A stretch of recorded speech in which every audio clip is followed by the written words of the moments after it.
previamente adquiridos y como ya se dio a conocer, no podré asistir en mi calidad de gerente.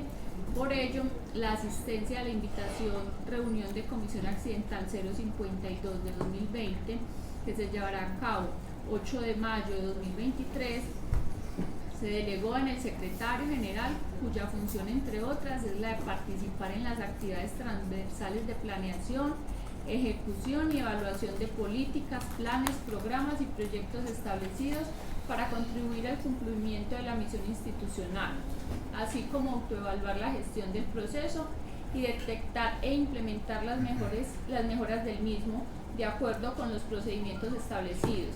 Igualmente le compete acatar y ejecutar los requerimientos que demandan la implementación y el sostenimiento del sistema de gestión integral.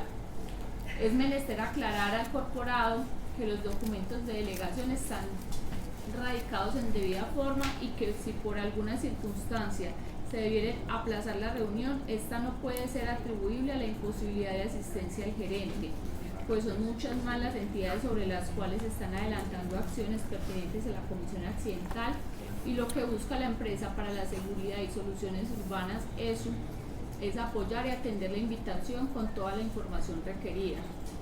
Atentamente, Edwin Muñoz Aristizábal, gerente ESU. Perfecto. Secretaria, además de eso, ¿se llegó algún tipo de documento que corrobore la inasistencia? Es decir, además pues que dice que inasiste y tiene alguna justificación concreta ese documento que se allegue, por ejemplo, no sé, una incapacidad, una invitación particular, o simplemente pues es su afirmación personal. Concejal, a la Comisión Segunda no se llegó ningún documento diferente a la delegación. Perfecto. En diversas ocasiones hemos pedido respetuosamente a las entidades que nos ayuden con eso, y es que no se quede simplemente una mera afirmación del funcionario. Es decir, cuando uno va donde un médico, llega pues a la citación, la excusa médica, y dice no voy porque vea, tengo un problema particular. Igual pueden suceder muchas circunstancias que entendemos. Al margen de ello, sabemos que el doctor Muñoz Aristizábal más bien evita asistir acá, entonces inventa cualquier cosa, capaz de inventarse lo que sea. Así que igual haremos la comisión accidental con el doctor Juan Felipe Hernández, que es el secretario general.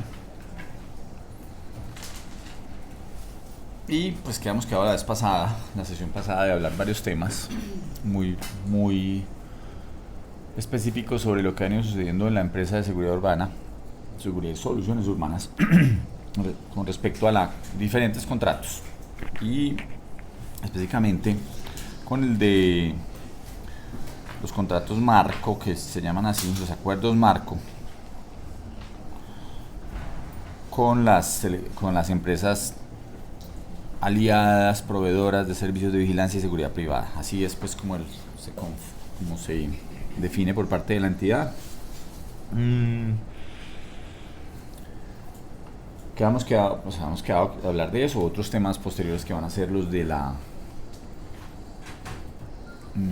los Valle del Software, centros de Valle del Software, los Robocop, pues temas puntuales, pero hoy queríamos en esta sesión profundizar en temas específicos de la selección de empresas proveedoras de servicios de vigilancia y seguridad privada como aliados proveedores para la firma de acuerdos marco en la empresa para la seguridad y soluciones urbanas ESU. Esos son los temas pues hoy que queremos hacerlo. Hasta las 12 del día estaremos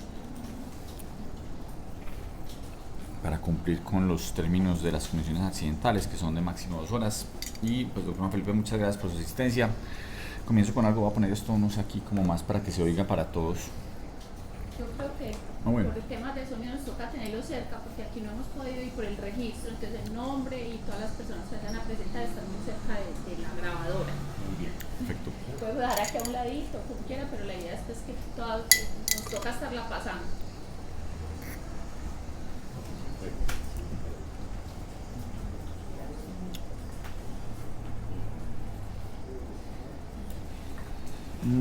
Perfecto, entonces doctor Juan Felipe, quería preguntar particularmente, hemos quedado un tema que someramente se tocó la sesión pasada era cómo se definía. Ya hablaremos pues del proceso número 2022-4 del año anterior, pero antes existía pues hubo un proceso de selección de esas empresas proveedoras. Quedaron 5 que no necesariamente eran empresas, hay unas uniones temporales y una empresa particular. Eran 4 uniones temporales y una empresa particular. Hemos dicho en términos generales, y usted pues nos respondió, pues, y no quisimos profundizar, pero ya tenemos algunas preguntas al respecto, en que este es un proceso diferente a muchos otros procesos dentro de la empresa, y es que hay unas tarifas reguladas por la ley para esas tarifas de los diferentes vigilantes, los guardas de seguridad. Ellos tienen unas tarifas que se paga pues de acuerdo con la norma, y habíamos dicho cómo se definía dentro de esos 5 la entrega de cada uno. En términos generales, y recordando pues sus palabras, es, digámoslo así, la elección del gerente de la empresa, al gerente de la empresa de seguridad urbana. De ellos se presentan 5 y el gerente básicamente define cómo se hace. Quería preguntarle varios temas específicos sobre eso. En particular, lo primero, si existe esa función dentro del manual de funciones del gerente, como la elección, o digámoslo así, como por una cláusula residual, como que no hay dentro del manual contractual de la entidad, no dice cómo se define, y entonces el gerente asume esa posición. Si nos cuenta un poco jurídicamente cómo es eso. Quería hacerle esa primera pregunta, digamos como las definiciones jurídicas, si es manual contractual, está dentro del manual de funciones del gerente, o como llamémoslo así, como el gerente pues puede asumir cualquier competencia y la define él. Nos puede contar grandes rasgos cómo funciona eso, reitero, jurídicamente, por un lado. Y lo otro que quería preguntar es cómo se asesora el gerente para esa decisión, porque yo supongo pues que el gerente tiene muchas funciones, muchas actividades, y pues no conoce el detalle de cada uno de las definiciones que se hagan. Entonces, si él tiene como alguna especie de comité asesor, si se hace como con el comité de gerencia, entonces se definen esas actividades, o no, o simplemente el gerente manda un email y dice, vea, yo quiero para tal contrato, tal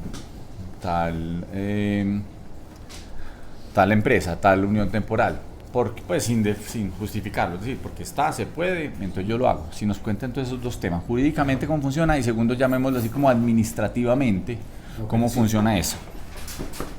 Bueno, buenos días para todos. Concejal, el manual de contratación dispone de 2 modelos de selección, ¿cierto? Es decir, que la empresa para la seguridad de soluciones urbanas puede contratar bajo un modelo de contrato marco con sus aliados proveedores, y en virtud de ellos desarrollar solicitudes privadas de oferta en competencia entre ellos, solo entre los que han suscrito los contratos marco. Pero contempla una excepción, y la excepción es que cuando se trata de servicios que tienen precio regulado, la adjudicación no puede ser directa, y no se adelanta modalidad de selección de solicitud privada de oferta. Entonces, lo primero que hay que decir es que es el manual el que determina que cuando estamos ante un servicio que está regulado por el Estado, la adjudicación del contrato puede ser de manera directa, siempre y cuando pues tenga suscrito un contrato marco de aliado proveedor. Pero digamos, no necesariamente tendría que existir el contrato marco de acuerdo proveedor. Siempre tiene que existir. Perfecto. Para poder hablar de precios regulados y adjudicar un contrato de manera directa, una orden de servicio de manera directa, tiene que existir un contrato marco. O sea, si no hay eso, no es posible, ¿sí? El contrato marco lo que hace precisamente es fijar unas condiciones generales de participación, es decir, que ese proveedor ya ha sido evaluado previamente, y que el valor, como el valor de la orden de servicio, no va a entrar en competencia con ninguna otra. Entonces, por eso se le atribuye la facultad de que lo adjudique directamente. En la práctica, usted hacía una pregunta si él tiene un consejo o un cuerpo colegiado que le ayude a elegir si a X, Y o Z. No existe, ¿cierto? Porque el manual así no lo contempla. Pero dentro de nuestra operación, en la subgerencia de servicios, como la subgerencia es la que tiene el control y maneja y sabe cómo ha sido la prestación en todos los puntos de atención que tiene la entidad, pues es el subgerente de servicios quien le sugiere al gerente, mire, vea, esta gente tiene más experiencia allí, ha atendido durante tantos años tales y tales puestos, pues entonces es mejor que continúen. O mire, este punto de atención hemos tenido ciertas dificultades en este sentido, pues entonces es mejor que los cambiemos, ¿sí?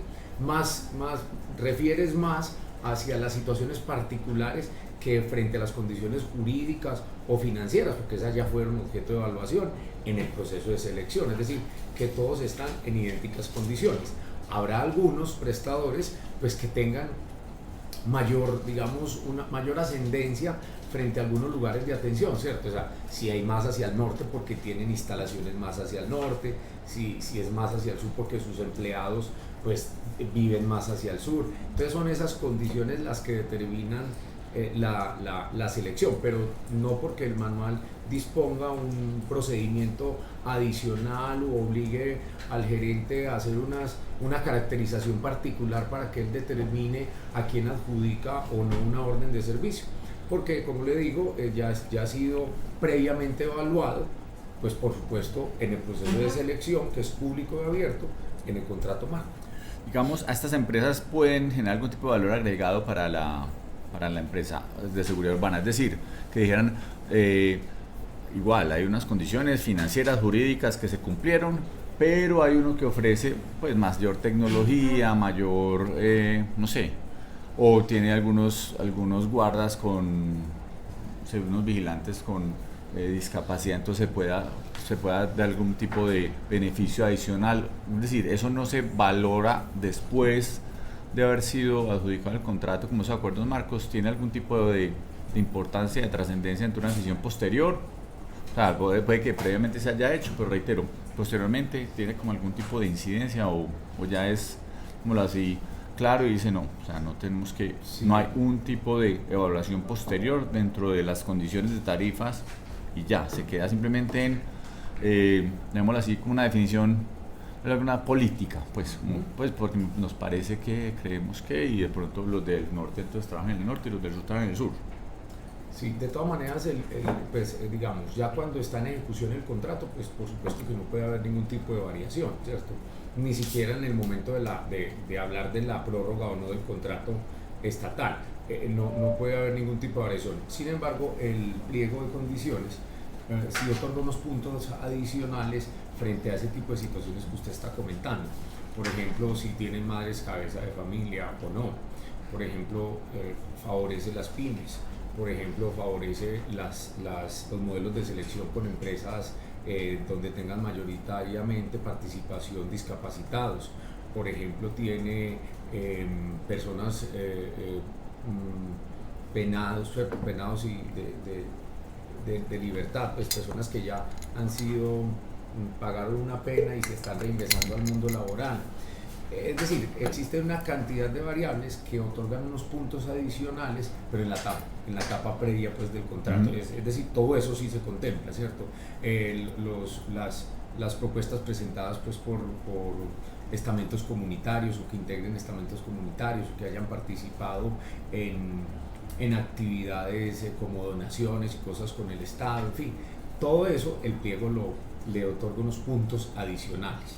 ¿Y la calificación que se hace en la parte previa tiene alguna incidencia posterior? Es decir, que hay uno, porque aquí es los que pasen de cierto puntaje, esos pueden ser... suscribir el contrato. Exactamente. Sí. ¿El puntaje que se tuvo en esa etapa previa tiene alguna posterior incidencia en la definición de esa contratación? Que uno diga, hombre, es que sí, pues puede que tenga, no sé, la base sea 70%, pero es que unos que están en el 99%, otros en el 71%, y eso pueda tener algún tipo de repercusión en la definición posterior, o no, tampoco tiene incidencia. No la tiene. Y particularmente para este proceso pues, de selección y para el anterior, los oferentes pues, obtuvieron el mismo puntaje, excepto dos de ellos que estuvieron 50 puntos por debajo de otro, pero regularmente pues, la entidad cuando califica, generalmente todos obtienen un puntaje, entonces digamos que está en igualdad por el proceso de calificación uno podría establecer que está en igualdad de condiciones jurídicas, técnicas, financieras para la prestación del servicio. Pero particularmente el manual de contratación, ni en el manual de contratación, ni en las políticas que tiene establecidas la entidad, existe un reglamento particular para atender condiciones especiales frente a la asignación o no de un servicio. ¿Y algún tipo de motivación que se tenga que dar por parte del gerente para esa decisión? O sea, para decir, la gran taja del ponqué se la puedo entregar a alguien y voy a motivar, y ¿hay como alguna justificación al respecto, o volvemos al punto como de su libertad de decisión? Como es ejecución ya del contrato marco, ¿cierto? Él lo que pide es una orden de servicio, o sea, pide un nuevo contrato. Entonces, no simplemente los elementos necesarios, es decir, que él tenga un solicitante, pues que será pues una secretaría o un particular, o en fin, alguien que requiera el servicio, que estén establecidas las condiciones de mercado para ello y que se escriba la orden de servicio, ninguna otra condición especial. Perfecto. Entonces uno puede decir que en la práctica puede entregar el 100% del contrato a un solo. Exactamente, sí. En atención a lo que está reglamentado en el manual de contratación, el gerente de la entidad hoy podría atribuir toda la prestación del servicio a un solo operador.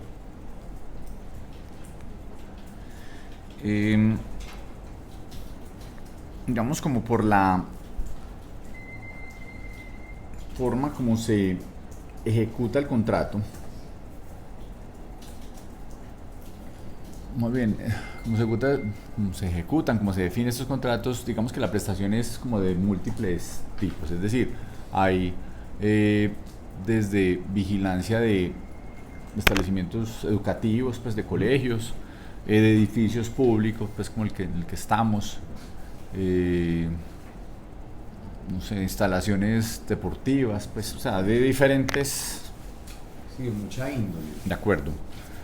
¿Hay algún tipo de experticia que entra para la definición de cada uno de esos usuarios? Porque digamos que una cosa es estar un servicio dentro de un edificio y otro puede ser por la parte de afuera de un edificio, pues tiene como diferentes manifestaciones esos temas de seguridad. Eso digamos, podría tener alguna incidencia en la definición de esos contratos que digan, hombre, es que esta empresa o esta unión temporal se especializa en X cosa de edificios, o está más en infraestructura educativa.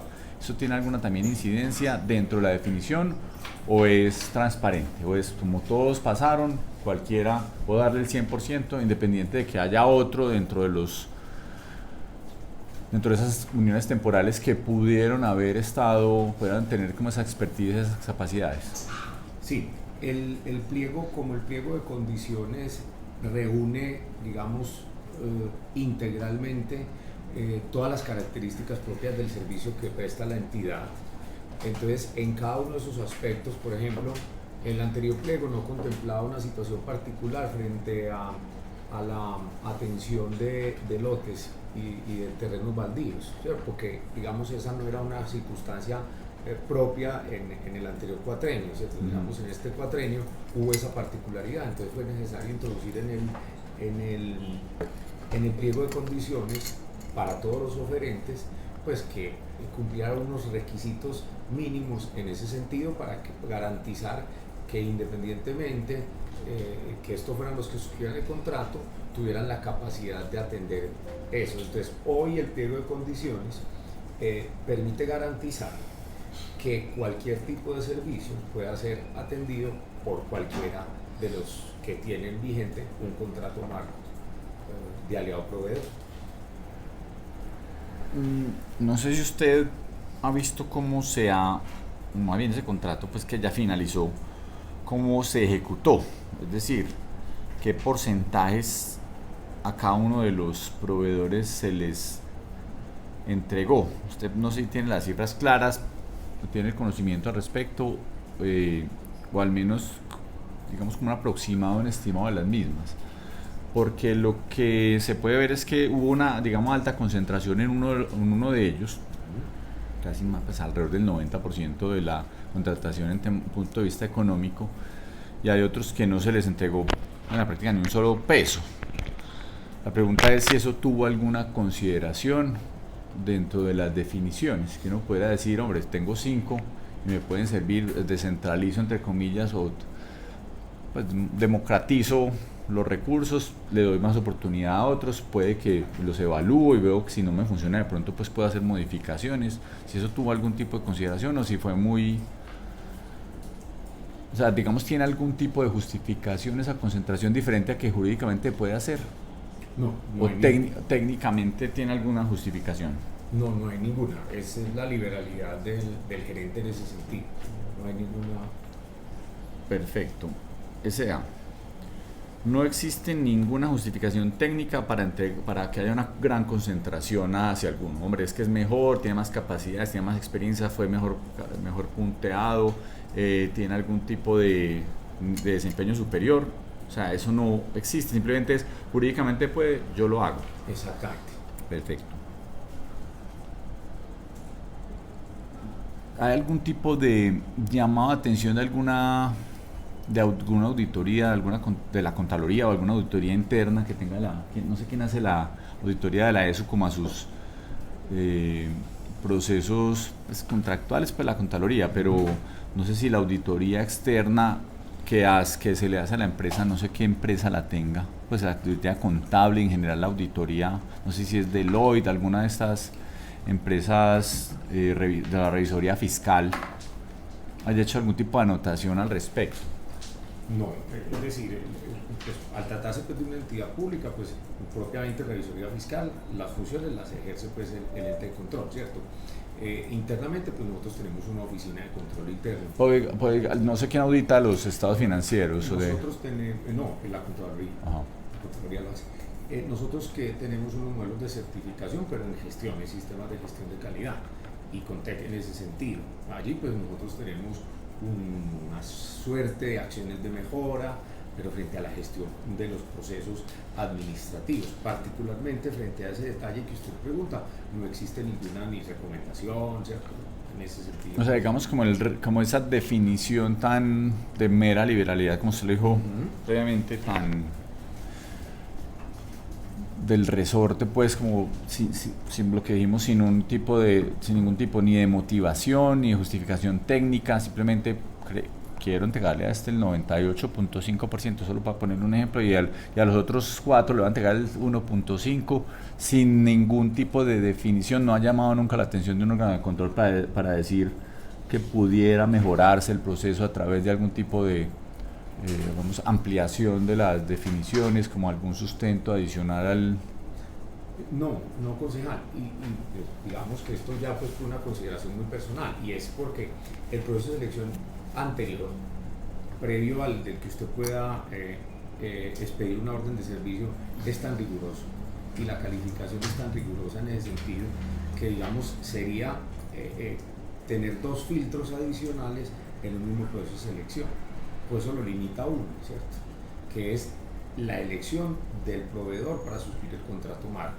O sea, ahí es donde está la verdadera evaluación. Lo que sigue, que es la ejecución del contrato, no requiere ningún tipo de... Digamos, pero precisamente por eso, porque digamos 5 entidades, para decirlo de alguna manera, privadas, cumplieron esos requisitos que uno diría es indiferente. Yo podría decir, tengo 100 pesos, no necesariamente tengo que poner las 5 de a 20, pero si algún tipo de equilibrio y balance entre las mismas, porque las consideraciones técnicas ya se hicieron previamente. Es decir, todos cumplen.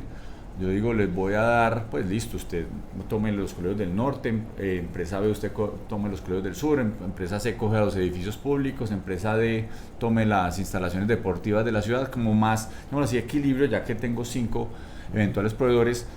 Si no tengo que hacer una justificación técnica posterior para definir uno de los 5, si hay alguna consideración de... Bueno, voy a volver al punto política para decir, hombre, sí, entreguémosle a todos a ver cómo nos va yendo. Si a alguno le va mal, pues puedo cambiarlo por alguno que le está yendo bien ya dentro de la evaluación interna, pero nunca hay la posibilidad de evaluar internamente si uno es mejor o superior al otro. Simplemente hay uno casi que, digamos, monopólico dentro de las definiciones que ha tomado la ESU, si eso ha tenido algún tipo de, llamémoslo, por eso lo pregunto, algún tipo de llamado de atención de la Contraloría. Por eso digo, no sé si, pues me imagino que control interno evidentemente pues no se movió mucho decir, aquí puede existir un riesgo de falta de transparencia porque toda la plata puede ir para uno, porque sí, por el capricho, vamos a ponerlo de alguna manera, cuando a mí la liberalidad es igual al capricho del gerente de turno, que pueda generar un riesgo entre las diferentes empresas o consorcios, uniones temporales que hayan accedido a la contratación, simplemente porque pues, tiene la posibilidad de tocarle 100 pesos y más de 90% han sido entregados a una de esas solas y otros que no han tenido pues la posibilidad ni de uno solo. Sí, no existe un reglamento especial en ese sentido. Perfecto.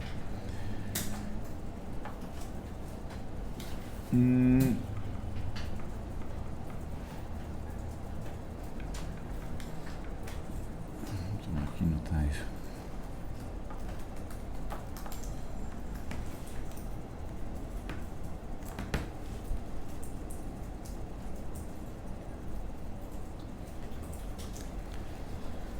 Perfecto, entonces ya dicho, pues ya cerrado este capítulo, quería entrar entonces ya sobre los temas técnicos que hablamos previamente, que están en el pliego de condiciones,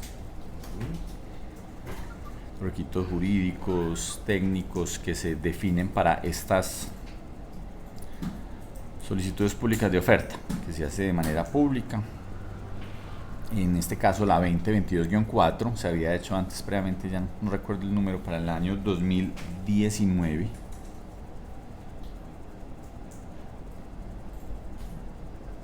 Sorry, 2020, finales de 2020. Con unos pliegos de condiciones que define, y aquí es parte de lo que queremos preguntar, la EDU pues de manera autónoma como empresa industrial y comercial del Estado. Eso. La ESU, corrijo, sí. Se enreda uno a veces con esos dos nombres. La ESU crea sus pliegos de condiciones, pues de acuerdo con su manual de contratación. Quisiera preguntar, ¿quiénes hacen parte de las definiciones de los diferentes requisitos de esos pliegos de condiciones? Hay unos requisitos financieros, otros técnicos, otros jurídicos, de los mismos. ¿Cómo se conforman? Si se hace a través de equipos, si son las sugerencias, ¿cómo se define pues, las direcciones? No sé cómo se llamarán, pues no recuerdo cómo llaman en la ESU. Sugerencias de la ESU. ¿Cómo se definen ese tipo de requisitos? Los dicen capítulo 3, requisitos de participación y habilitación. Entonces dice requisitos habilitantes para la participación, admisión de ofertas, verificando requisitos de capacidad jurídica, información financiera, experiencia habilitante, impuestos, tasas, bueno. ¿Cómo se define? No sé si tiene como el estatuto contractual dice cómo se hace, o si cada uno de las particularidades de cada uno de los pliegos de condiciones hace que sea diferente. Si nos cuenta un poco cómo es ese procedimiento interno para la definición de los pliegos de condiciones. Bueno, entonces el manual de contratación, digamos, establece modalidades de selección para adquirir servicios que pretendan satisfacer necesidades propias de la entidad, ¿cierto? Y ahí establece unos competentes para elaborar los pliegos de condiciones, en ese caso particular a la sugerencia administrativa y financiera.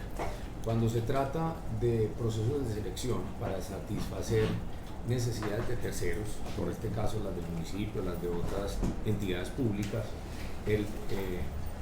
la dirección y el control en la elaboración del pliego de condiciones está en cabeza del subgerente de servicios. El subgerente de servicios convoca por capítulos. Inicialmente se sienta conmigo como secretario general y dice, mira, tengo este contrato interadministrativo con tal entidad, estos son lo que necesito satisfacer. Desde el punto de vista técnico, él hace unas consideraciones, me las comparte, me dice, yo desearía que los prestadores de estos servicios atendieran a estas y estas exigencias de orden legal, hace una suerte de sugerencias, la Secretaría construye un primer modelo de requisitos habilitantes, de puntuación, una propuesta inicial, y lo propio se hace con la sugerencia administrativa y financiera, aisladamente, ¿cierto? Pero él coordina. Cuando ya él tiene un prepliego con lo financiero, un prepliego con lo jurídico, un prepliego con lo técnico, nos sentamos y nos reunimos por primera vez todos y compartimos las experiencias de cada uno frente a la elaboración de ese pliego. Ahí se hacen ajustes, pues ya todos pudimos ahí participar. Hombre, yo considero que esto es inconveniente frente a lo financiero porque podría eventualmente dejar por fuera esto. Pues hacemos, digamos que hacemos opiniones integrales frente a todo el pliego. Cuando ya tomamos la decisión, y bueno, este va a ser el pliego, simplemente todos los que hemos participado, desde la Secretaría General, pues participan los profesionales especializados de conformidad con el manual, desde la sugerencia administrativa y financiera también participan los profesionales y el subgerente, y desde la sugerencia de servicios pues también participan los supervisores, los compradores y tal, y rotamos el pliego, recogemos las firmas. ¿De esos quedan actas dentro de la entidad o es una reunión informal? No, ¿Cómo? pues digamos es formal en el sentido que el subgerente las convoca, pero realmente pues... No es como un comité de contratación, pues, no, en los términos... No, pues, porque es diferente, pues, porque una cosa es contratar, pero no sé, que necesitamos el café, pues, hay que comprar el café de la ESO, ¿cierto? Entonces puede que haya un comité de contratación que exista para eso.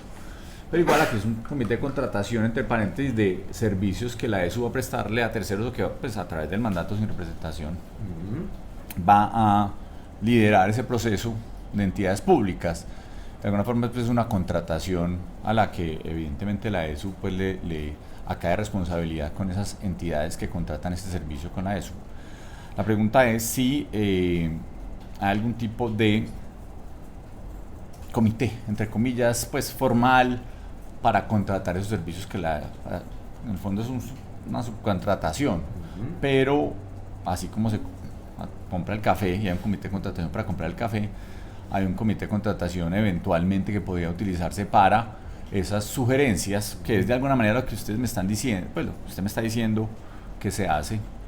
Es un comité informal, pues, para decirlo de alguna manera, pero es un comité de contrataciones. Venga, vamos, porque necesitamos estos pliegos, pues, estas condiciones para esos contratistas.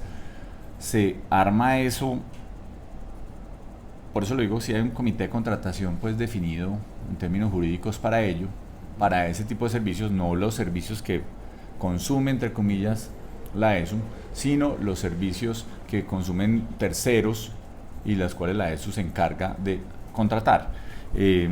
Como tal no existe entonces formalmente ese comité de contratación. Por supuesto que hay un comité de contratación, ¿cierto? Solo que cuando lo que se lleva al comité de contratación ya ha sido discutido previamente, a eso es a lo que me refiero, ¿cierto?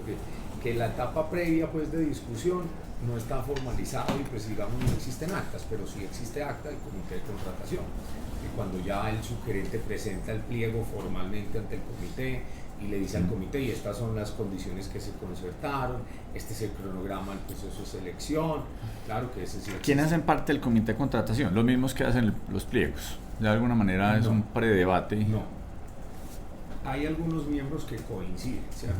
Hay algunos miembros que coinciden, pero no son idénticos. Es decir, las personas que estamos en la etapa previa no somos las mismas que eventualmente estamos en el proceso pues, ya de aprobación. ¿Y esas comités de contratación sí existen actas? Claro que sí.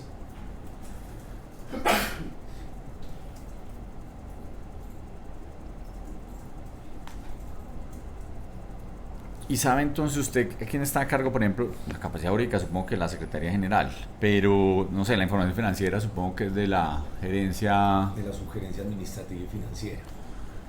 Los requisitos técnicos, ya más técnicos, ahorita hablaremos pues de algunos al respecto, pero esas, no sé pues también si es la misma, es decir, como si es un yo con yo, pues para decirlo de alguna manera, es decir, los mismos que definen las condiciones son los mismos que van al comité de contratación y los mismos que terminan supervisando el contrato. Si esas... No. Es decir, la supervivencia administrativa termina estando en todos esos pero por ejemplo el puntos. subgerente financiero no tiene voto en el comité de contratación, ¿cierto? En esa etapa previa, por ejemplo, no está control interno, en el comité de contratación sí está control interno y tiene voto. Entonces fíjate que no es simplemente como los mismos con las mismas, ¿no? Hay personas distintas que cumplen un rol, pero ya ese rol no tiene la posibilidad, por ejemplo, de votar. Y hay otros que se unen y que sí tienen capacidad de voto en ese comité respectivo. Eso pues asegura pues la pluralidad y la participación. Desde luego que estos pliegos, pues porque por supuesto son objeto de observaciones por parte de los posibles oferentes, ¿cierto? Los pliegos los observan, en ocasiones se les hace adendas a los pliegos, ¿cierto? Porque como son públicos, entonces cualquier persona jurídica o natural pues puede observarlos. Es decir, que aunque su elaboración es competencia pues, de la entidad considerada como persona jurídica, pues es sujeto pues, de control, ¿cierto? De control previo y de control posterior. Que no obliga realmente pues, a la entidad como con su propio también liberalidad dice acojo o no esos cuestionamientos que están haciendo al mismo. Hay observaciones, ¿cierto? Por ejemplo, en este proceso hicieron algunas observaciones de índole legal, algunas que fueron consideradas, otras simplemente se ratificó el sentido en el que el pliego estaba redactado. Es muy variado, ¿cierto? Es muy variado porque ya, digamos, corresponde al criterio profesional de las personas a cargo del proceso, frente a la lectura, la interpretación que puedan o no darle al pliego de condiciones y las exigencias que estén ahí pues contenidas. Hay que entender pues que todos los procesos de selección pues involucran que algunos oferentes pues vayan tomando la delantera y tengan la delantera sobre algunos asuntos y que precisamente pues esa es la capacidad que se tiene de competición en un proceso de selección. Obviamente todas estas adendas y las respuestas a las observaciones pues desde luego que son públicas, entonces por lo menos objetivamente deben responder a criterios de razonabilidad, a criterios jurídicos, pues que por supuesto no aparezca en la entidad en ejercicio de una liberalidad simplemente asumiendo una posición arbitraria.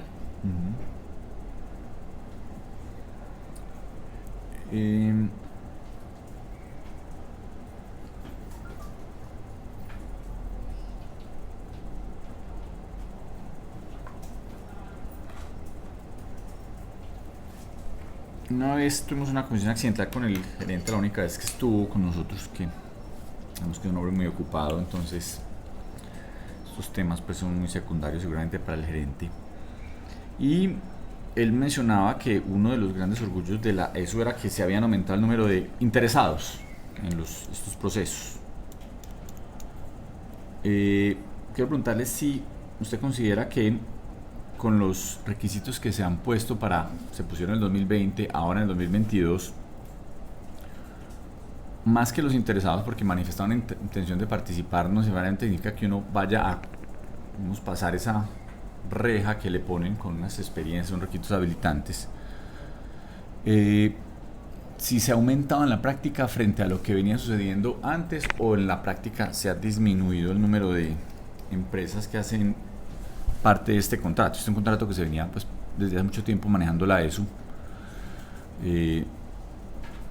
Y quería preguntarle si en la práctica se han aumentado o disminuido el número de empresas o consorcios que hacen parte del mismo, de la ejecución real del contrato. Porque una cosa es decir, sí, se aumentó el número de interesados, porque pues cualquiera mira como pago sin ver, pues pago pues simplemente como para observar y hacer anotaciones, observaciones. Pero en la realidad lo importante es los que vemos como las empresas que buscarían participar abiertamente en lo que se conoce en la ley como la pluralidad de oferentes. Es decir, se han aumentado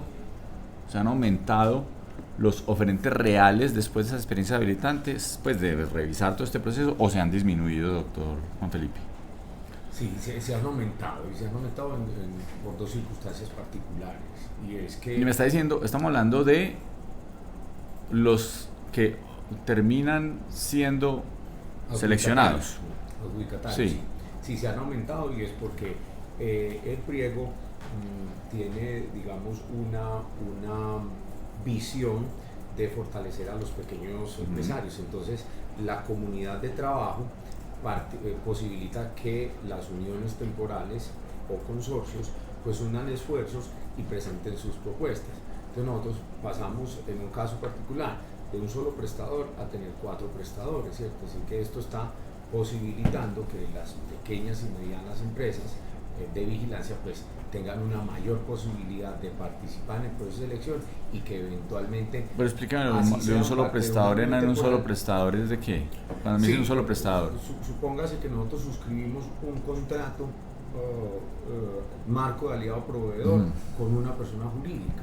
Aquí estamos suscribiendo un contrato marco de aliado proveedor con una unión temporal que está integrada por 4 personas jurídicas, ¿sí? Entonces eso nos permite lo que usted está diciendo, no solamente manifestación de interés de participar, sino que está inmerso propiamente en la ejecución del contrato, así que esta persona puede ser adjudicataria ya de órdenes de servicios particularmente dicho. Y con la capacidad para prestarla en su totalidad. Esa digamos, Sí. pequeña empresa que está usted diciendo, es decir, esa pequeña empresa podría ella sola, si no está en una unión temporal, podría prestar el servicio a la totalidad de las necesidades de la ESO. No, porque precisamente para eso se establece la posibilidad de la unión. Ya existen entonces límites frente a la adjudicación de servicios, particularmente en esos casos de uniones temporales, porque como las uniones temporales lo que buscan es suplir requisitos entre ellas, ¿cierto? Así como que una persona jurídica aporte un certificado de experiencia que el otro tal vez no lo tenga, y este aporte personal que el otro tal vez no lo tenga, no pudiera ser como en los contratos que se suscriben directamente con personas jurídicas, donde él tiene toda la capacidad para atender. Por supuesto que a un miembro de la unión temporal no se le puede adjudicar la totalidad de la servicio. ¿Usted tiene conocimiento de cuántos prestadores antes de la modificación del 2020 existían para la ESU dentro de este contrato? ¿Cuántas personas jurídicas? Lo desconozco. Usted me está diciendo que hoy hay más empresas, aunque sea a través de consorcios, que antes de 2020. Sí, porque ya liquidamos los contratos. Pero pues no recuerdo el número, particularmente el número no lo recuerdo, pero esos contratos sí fueron ya liquidados durante en este cuatrenio, entonces por eso los conozco, pero no sé pues el número. Perfecto. Sé que son más, pero no sé el número pues. Los contratos ya fueron objeto de liquidación.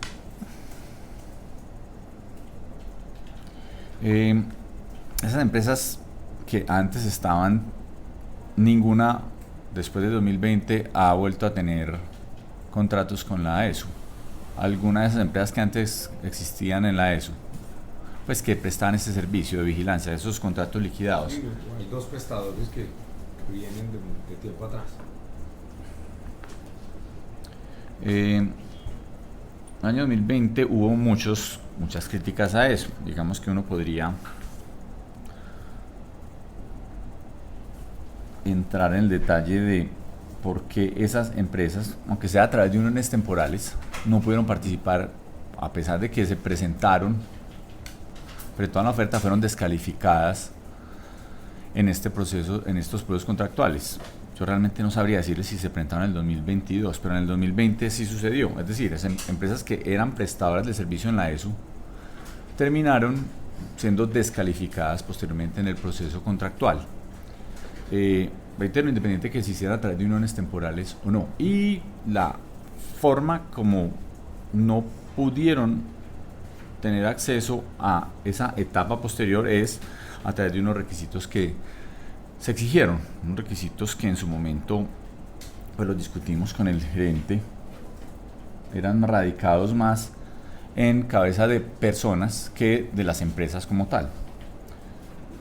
La pregunta es si la ESU, dentro de la idea de tener una mayor pluralidad de frentes, tuvo en consideración eso para modificar de alguna manera, hacerlo más abierto a más empresas, los pliegos, la diferencia entre el 2020 y el 2022. Si la ESU permitió a través de esas modificaciones en los pliegos de condiciones que se aumentara el número de interesados y eventuales oferentes, más bien pues, adjudicatarios, creo que fue la palabra que usted utilizó ahora con mucha propiedad.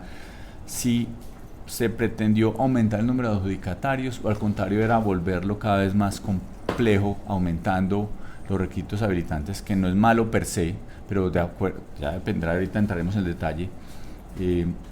¿Cree que las decisiones que tomó la ESU aumentaría el número de adjudicatarios o reduciría el número de adjudicatarios con las modificaciones que se hicieron a esos pliegos? Aquí hay que, digamos, hay que hacer dos precisiones, y es que el proceso al que usted se refiere, pues que ya finalizó, ¿cierto? Correcto. Ya terminaron, ya fueron objeto de liquidación, pues ese proceso pues tuvo muchísimo señalamiento, al punto tal pues que el proceso tuvo 16 acciones de tutela, todas se fallaron en favor de la entidad, tuvo dos procesos en la personería de Medellín, pues que ya están terminados y fueron debidamente archivados, y uno en la Contraloría, pues que también ya se cerró. Claro que la construcción del pliego de condiciones pues debe atender sobre la visión que tenga la entidad desde la gerencia en su momento determinado. Por ejemplo, este pliego, el anterior pliego de condiciones, nada hablaba sobre naves aeroportadas, ¿cierto? Sobre drones. Este pliego, porque pues, la apuesta de esta administración está encaminada en ese sentido, entonces este pliego introduce unas variaciones a ese pliego en esas condiciones particulares en ese sentido, ¿cierto? Porque a la entidad, por supuesto, le interesa tener prestadores de servicios que tengan eventualmente la capacidad de atender situaciones, por ejemplo, como en un momento determinado con FM, que no la podíamos hacer porque no habíamos hecho un proceso de selección con esa visión. Hoy, por ejemplo, se tiene esa visión particular frente a ese pliego de condiciones. Por supuesto que todas las experiencias del anterior pliego, pues por supuesto que sirvieron para este pliego, ¿cierto? Sobre todo en aquellas observaciones que fueron atendidas. Usted se refiere a que hay situaciones en cabezas de personas, ¿sí? y no de personas naturales o digamos colaboradores propiamente de las entidades, y no de la persona jurídica. Lo que pasa es que esas condiciones son necesarias en tanto esas personas son las que prestan directamente los servicios, como los ejecutivos de cuentas, ¿cierto? Como los supervisores, que son personas que realmente son las que permiten a la entidad garantizar una idoneidad en la prestación del servicio. Por eso la construcción de ese pliego tiene esa línea particular que usted... Ahora entraremos en el detalle, pero quiero decirles, si poner condiciones en cabeza de personas naturales, sea cual sea su función, representante legal, ejecutivo de cuenta principal, ejecutivo de cuenta adicional, busca la pluralidad de frentes o al contrario reducir la pluralidad de frentes, porque se vuelven temas muy específicos, no en cabeza de un consorcio, una unión temporal o de una empresa privada única, sino que ya es en particular a personas. Le quiero poner como un símil. Si usted revisa la licitación del PAE en Medellín y usted encontrara que le ponen un requisito al representante legal de la empresa del PAE, cualquiera sea, el requisito, llamémoslo de forma positiva, no va a decir de forma negativa, como que no tenga una sanción, eso pues es algo diferente, pero que le pongan algo específico. Voy a poner un ejemplo: que tenga una hija de 3 años, puede ser que el representante legal tenga una hija de 3 años, uno diga, ve, eso está como muy sospechoso, pues porque a una persona natural y porque algo tan particular. La pregunta es, ¿eso atenta contra la pluralidad de oferentes o más bien reduce la pluralidad de oferentes poner requisitos en cabeza de personas naturales? Más que en un proceso de elección, cualquier condición es excluyente, ¿cierto? Correcto. Cualquier tipo... Pero unas más que otras, ¿cierto? Sin calificarla, ¿cierto? Sin calificarla de positiva o negativa. Entonces usted, cualquier condición que establezca dentro de un pliego, pues es excluyente. ¿Qué es lo verdaderamente importante?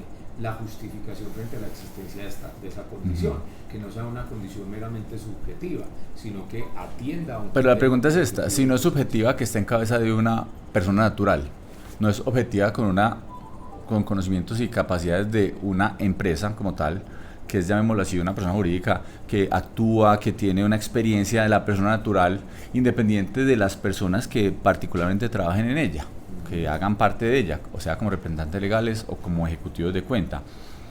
Si esos son si ahí la subjetividad ya no se pone en la, digamos, necesidad supuesta que se tiene por parte de la entidad de que se cumplan esos requisitos, sino que la subjetividad ya pasa a ser es que un sujeto, una persona natural, sea la que tenga esas capacidades.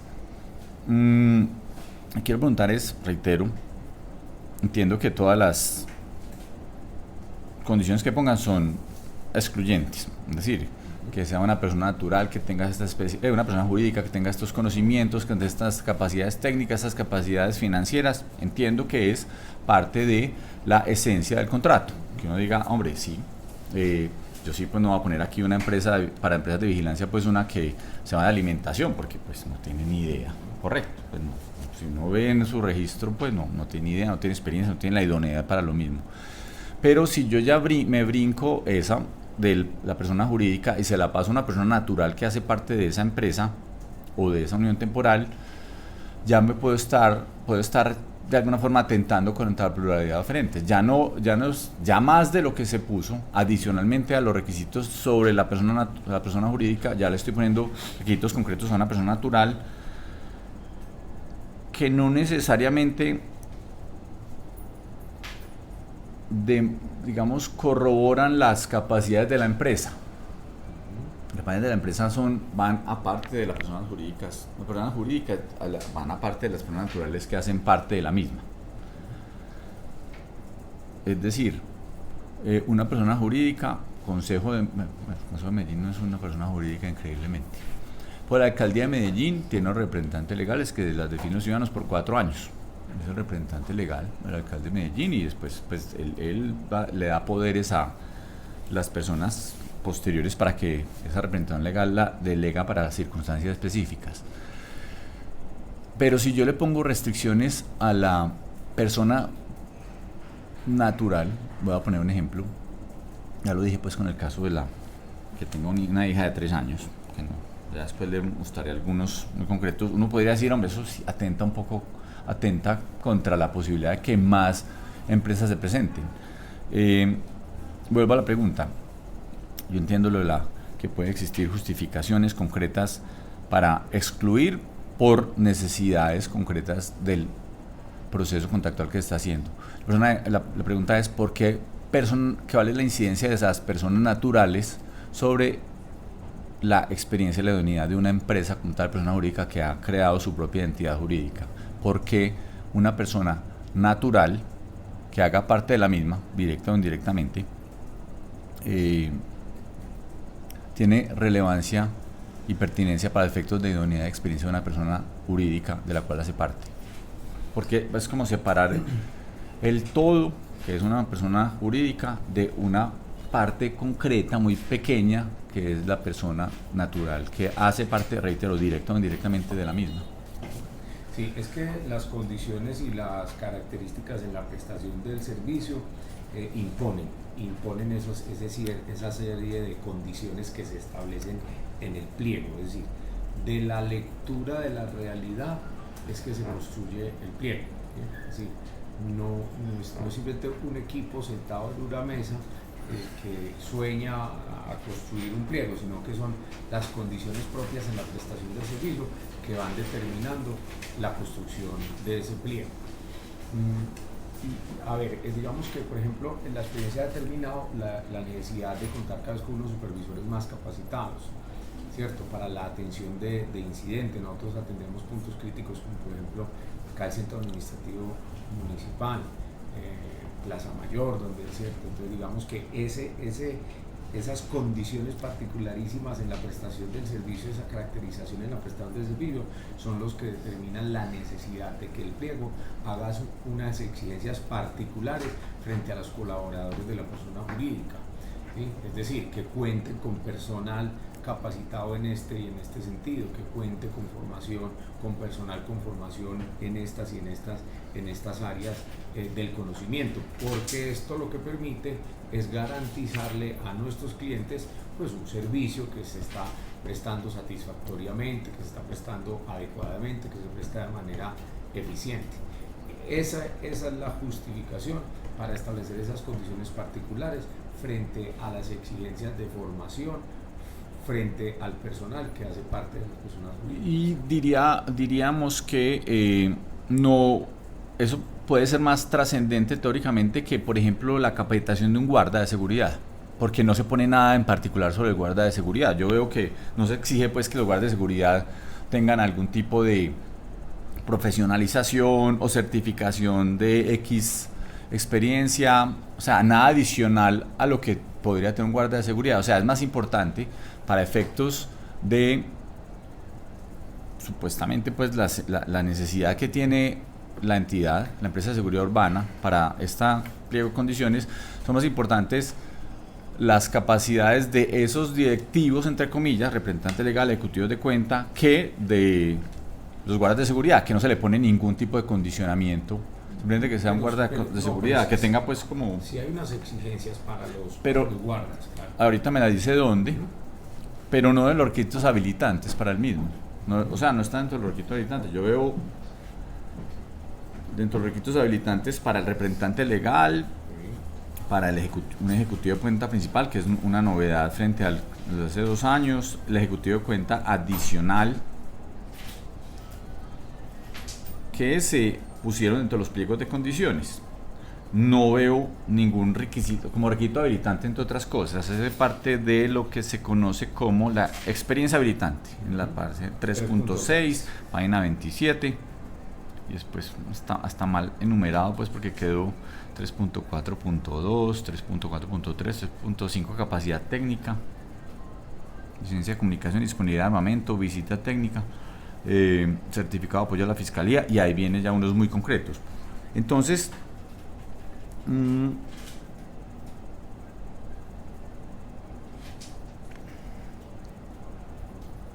lo que digo es, se le impone a unas personas naturales un requisito habilitante a unas. ¿Por qué? Porque le pareció muy importante a la ESU que se hiciera lo mismo, por unas condiciones muy concretas del servicio. Dentro de las personas naturales solo se definen unas, y no, por ejemplo, los guardas de seguridad o los supervisores, como tener algunas capacitaciones, algún tipo de certificación especial. No, solo como a unos sí, a otros no, y algunas más concretas que otras, correcto.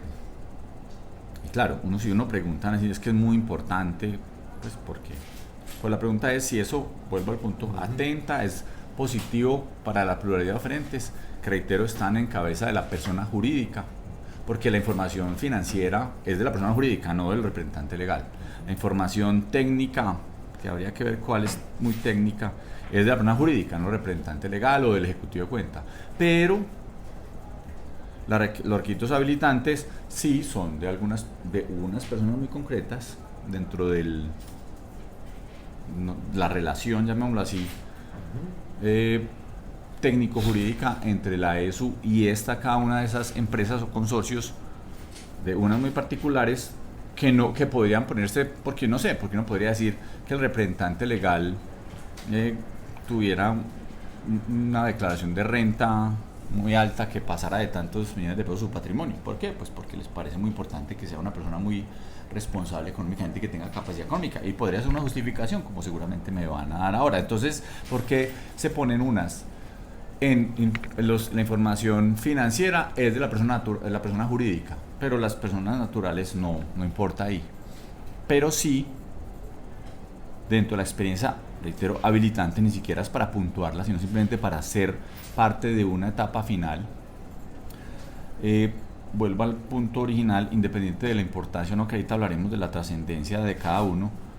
Si eso va en contravía de la pluralidad de oferentes, aumenta la pluralidad de oferentes o disminuye la pluralidad de oferentes. Poner, digamos, tres requisitos en casa de 3 personas naturales: representante legal, ejecutivo de cuenta principal, ejecutivo de cuenta adicional. Así se definieron por parte de ello y de ustedes, y ahorita veremos la idoneidad, pero me refiero es si eso, en una pregunta amplia, va a favor o en contra de que más empresas se presenten. Si yo soy una empresa de seguridad, la que sea, de cualquier lugar del país, porque digamos la idea es que por lugares diferentes es que más puedan participar, y sobre todo las pequeñas, las medianas, que usted me dijo ahora. Y me dicen que el representante legal tiene que tener una experiencia concreta. Ahorita la leeremos. Yo como empresa de seguridad leo esto, soy empresa de vigilancia y digo, uy, esto pues no lo voy a, es decir, yo puedo cumplir todo el resto, los temas técnicos, financieros, pero esto en específico, una acreditación concreta, eso no. Por eso digo, eso va en contravía o a favor de que haya más oferentes. Sí, entonces usted toca pues varios asuntos ahí. Frente a las condiciones de los guardas, esos son requisitos contractuales. Dentro de la ejecución del contrato. No habilitantes, es lo que quiero decir. No habilitantes. No es tan importante, es más importante el representante legal que el guarda para la presentación del video. No, sí es tan importante porque entonces usted puede suscribir el contrato y después no tiene cómo ejecutarlo. En el sentido de que frente a los guardas, el contrato que está vigente hoy, por ejemplo, le impone y le exige como obligación contractual al adjudicatario de que haga por lo menos unas 2 capacitaciones en atención al cliente y en otro pues. Correcto, pero por eso no está definido desde antes. O sea, puede que hoy el guarda no tenga ni idea de capacitación al cliente, pero no es importante porque se supone que después se va a capacitar. Digamos que se puede hacer en el interregno durante la ejecución del contrato con unas obligaciones contractuales. En la ejecución se brindan unas y las personas que van a prestar los servicios propiamente dicho tienen que cumplir unas condiciones especiales que son las contractuales, es decir, que el prestador de servicios no puede enviar a cualquier guarda, envía a un guarda que cumpla estas condiciones. ¿Cuáles son las que el contrato? Por eso, pues digamos, esos no son requisitos habilitantes. Si hoy no tiene esos guardas, hoy fuéramos a arrancar hoy el proceso contractual. Si como habilitantes, excluiríamos la posibilidad de que muchos participaran. Correcto, entonces ahí estamos hablando de pluralidad de oferentes. Se adjudica, entonces involucra y puede contratar más guardas, ¿cierto?, que cumplan esas condiciones. La pregunta es por qué esa misma respuesta que usted me está dando no se le podría dar al representante legal, al ejecutivo de cuenta o al ejecutivo de cuenta adicional, a esas 3 personas. Eso que usted me está diciendo, esas capacitaciones posteriores o unos requisitos concretos, para no excluir a más oferentes,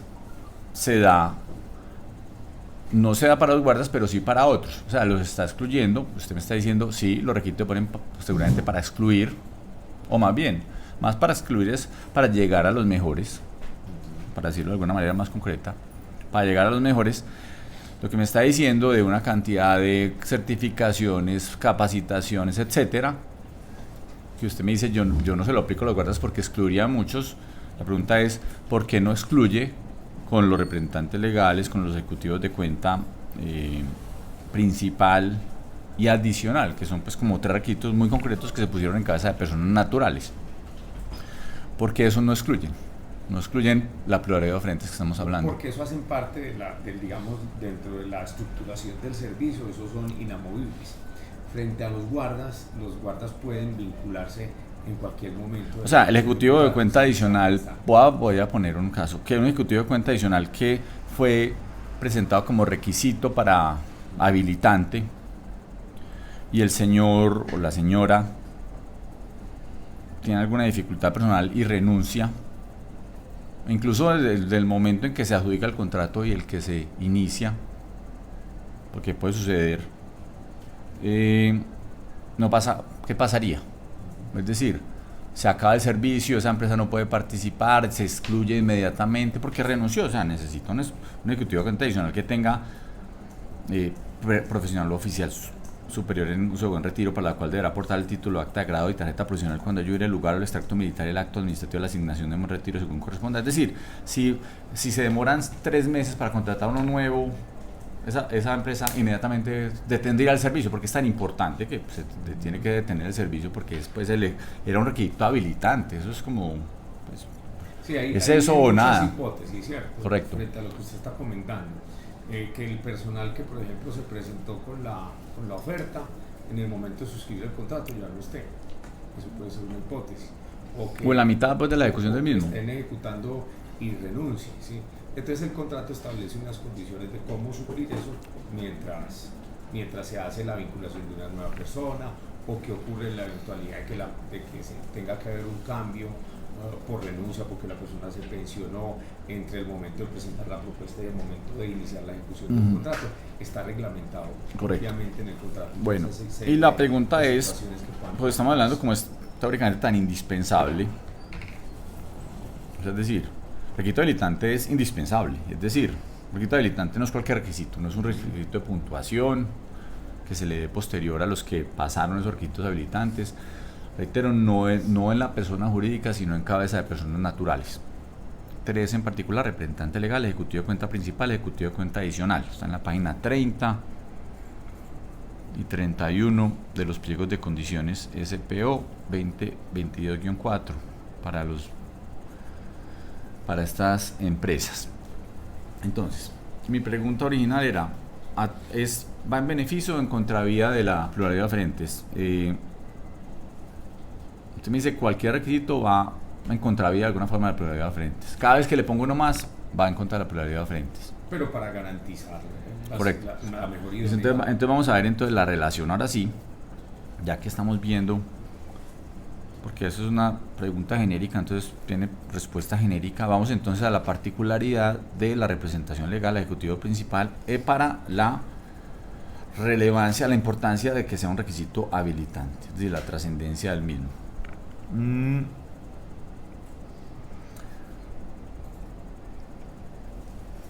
Entonces vamos a hacerlo al revés. ¿Por qué 3 y por qué no más? Porque tiene que existir un representante legal, un ejecutivo de cuenta principal y un ejecutivo de cuenta adicional tan específico, digamos, este tema es tan específico. ¿Por qué no más? Porque, por ejemplo, no es importante, voy a poner un ejemplo, el gerente de la empresa, que no necesariamente el representante legal de la empresa. O por qué no es necesario él o la gerente de la empresa. ¿Por qué no es necesario, por ejemplo, no sé, los supervisores del contrato, los supervisores específicos del contrato? ¿Por qué no son importantes, bueno, los guardas de seguridad? ¿Por qué no es importante poner requisitos en otros tipos de personas relacionadas con el contrato? Desde los que prestan el servicio directamente o los que conocen de tecnología, digamos como el gerente de tecnología de la empresa. ¿Por qué unos sí y otros no? ¿Cómo se define ese corte de cuáles va a ir incluyendo?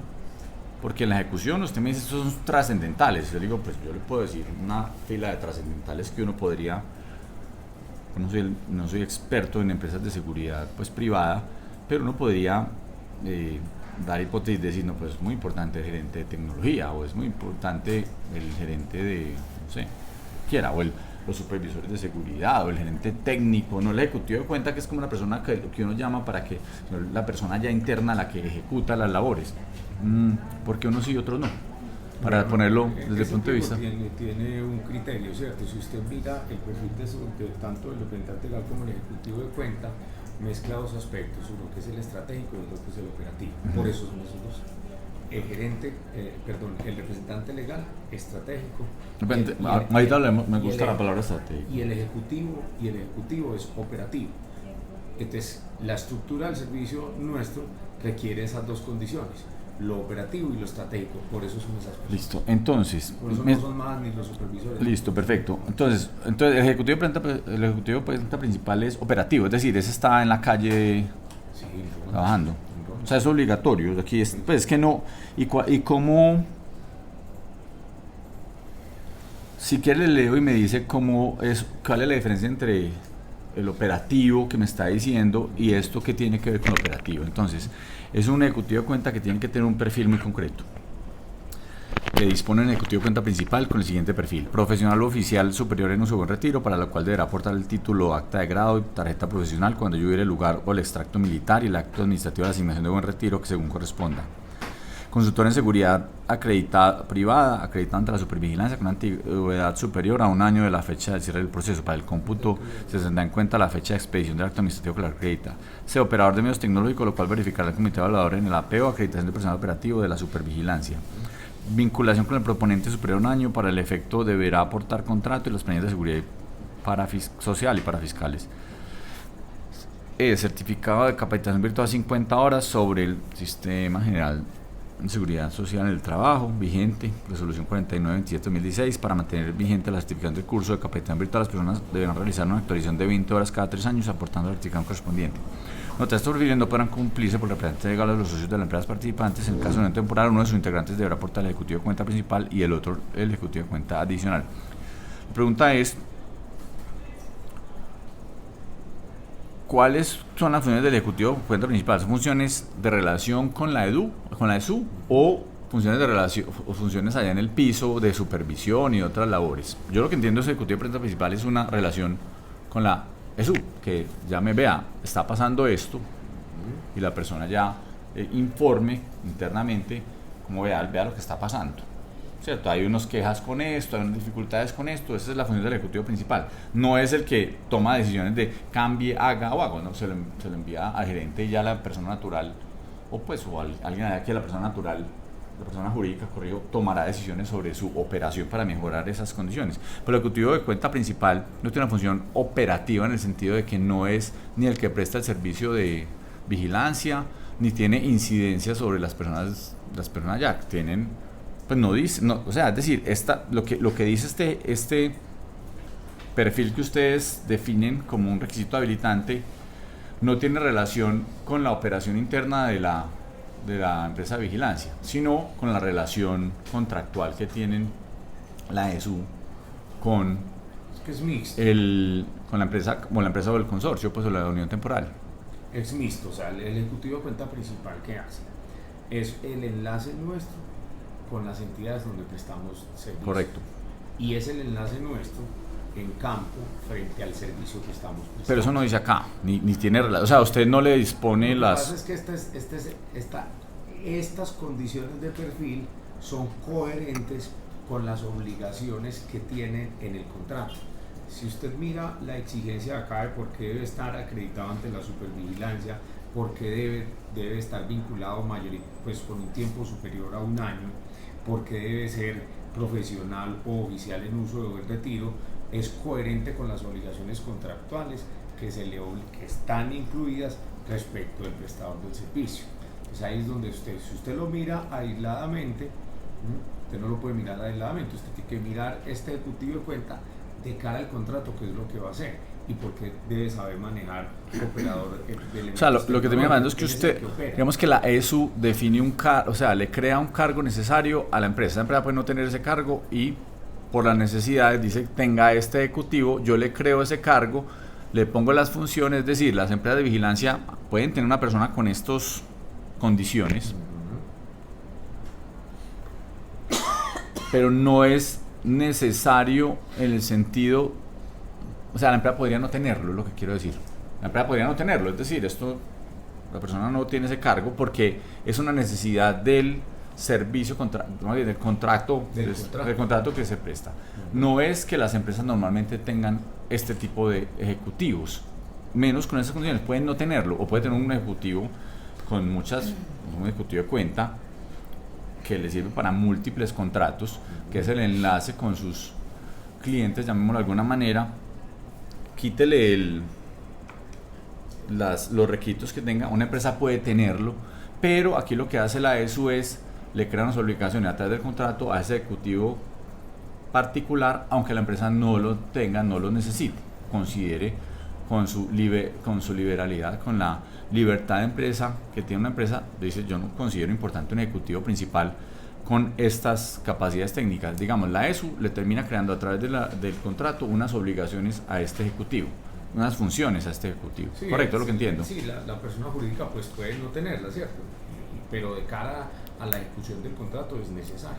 Si decide participar, pues tendrá que cumplirlo. ¿Por qué? Porque las necesidades de la prestación del servicio nuestro así lo imponen. La pregunta es, ¿estas capacidades de este ejecutivo de cuenta principal podrían perfeccionarse, mejorarse? Es decir, ustedes lo ponen, puede que una empresa no lo tenga, porque es que yo no lo considero importante, pero resultó que a mi cliente en la empresa de seguridad urbana le pareció importante, le pareció trascendente. Yo podría preparar a alguien con estas condiciones para que se formara y pudiera acceder a tener estos requisitos, ¿correcto? Sí, claro. Efectivamente. La pregunta es, si no lo tengo, salgo de una vez de la si no lo tengo hoy, porque no es una necesidad,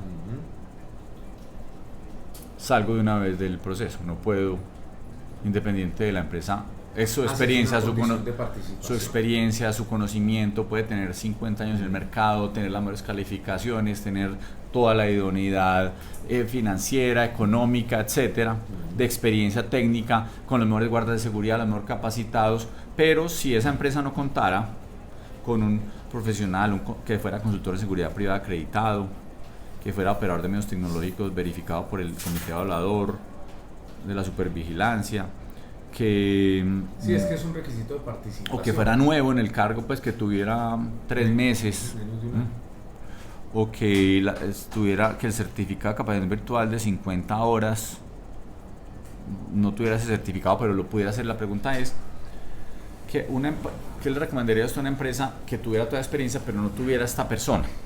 Nunca va a participar en la ESO en el futuro, pues en ningún proceso, por más buena que fuera la empresa, por más técnica que fuera, por más capacidad, solo por no tener una persona en concreto al momento de que se abre unos pliegos de condiciones. Sí, es un requisito de participación. Si no cumple con ese requisito de participación, pues no puede participar, razonablemente, ¿no? Me gusta la palabra. ¿A usted le parece esto razonable? Es decir, me parece que si una empresa no tiene un ejecutivo con estas condiciones tan particulares, me parece razonable que no pueda participar. O sea, no es que la empresa pueda tener todas las capacidades y por una persona que le falte uno de 5 requisitos que tiene, porque además no solo tiene que ser una persona, si tiene que cumplir los 5 requisitos, puede cumplir 4, pero el quinto lo sacan.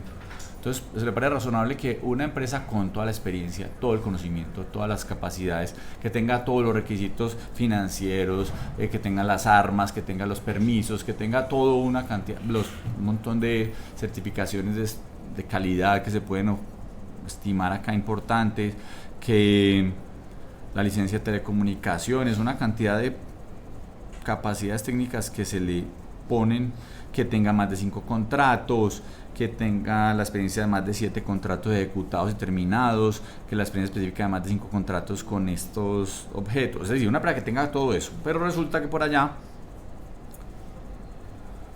le piden un ejecutivo, le sale un día un pliego de condiciones donde dice voy a poner un ejecutivo, pues adicionalmente a todo le voy a poner un ejecutivo de cuenta principal. ¿Le parece razonable que una empresa que pueda decir, hombre, yo le puedo formar una persona o la puedo conseguir para que maneje ese contrato con eso? ¿Le parece razonable que una empresa pierda toda su experiencia, todo su conocimiento, todas sus capacidades por cuenta de que no cuenta con un ejecutivo que la ESU eventualmente va a necesitar y que él podría formar en alguno de estos puntos, que le falte algún nivel de formación por la razón que fuera?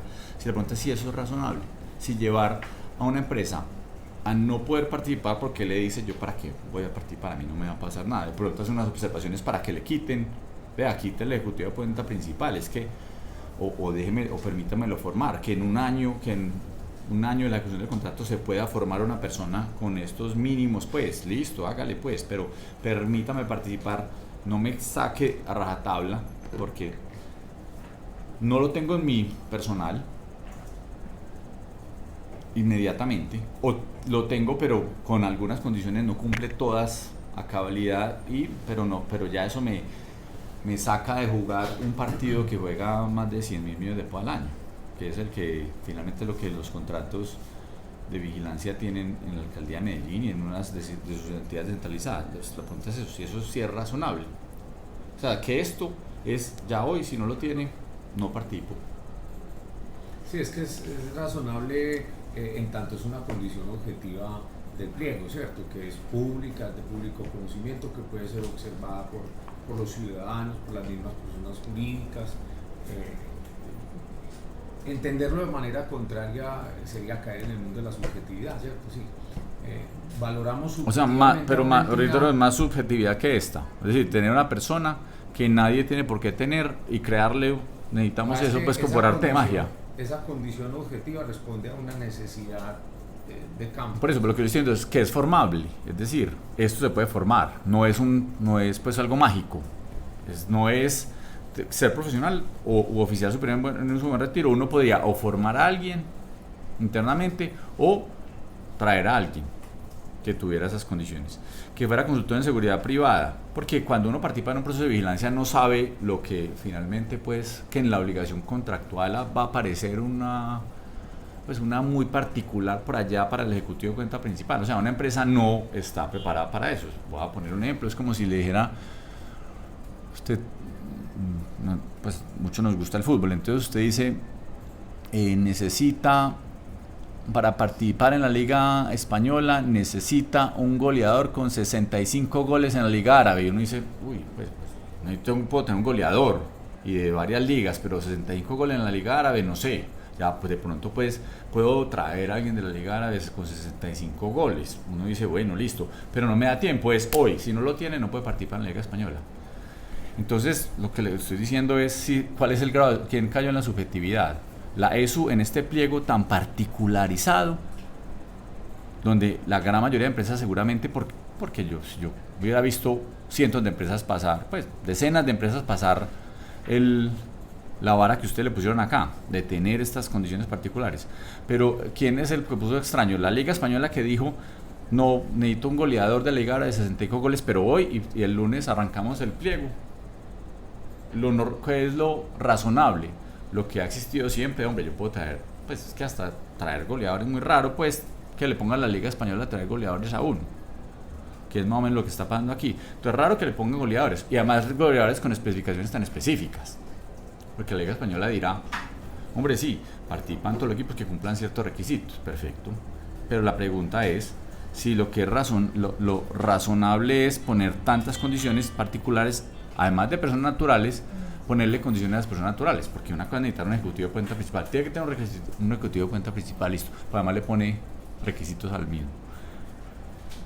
Reitero, ¿eso le parece a usted razonable? Me está diciendo que sí, pues le parece razonable. Sí, perfecto. Por supuesto que lo es.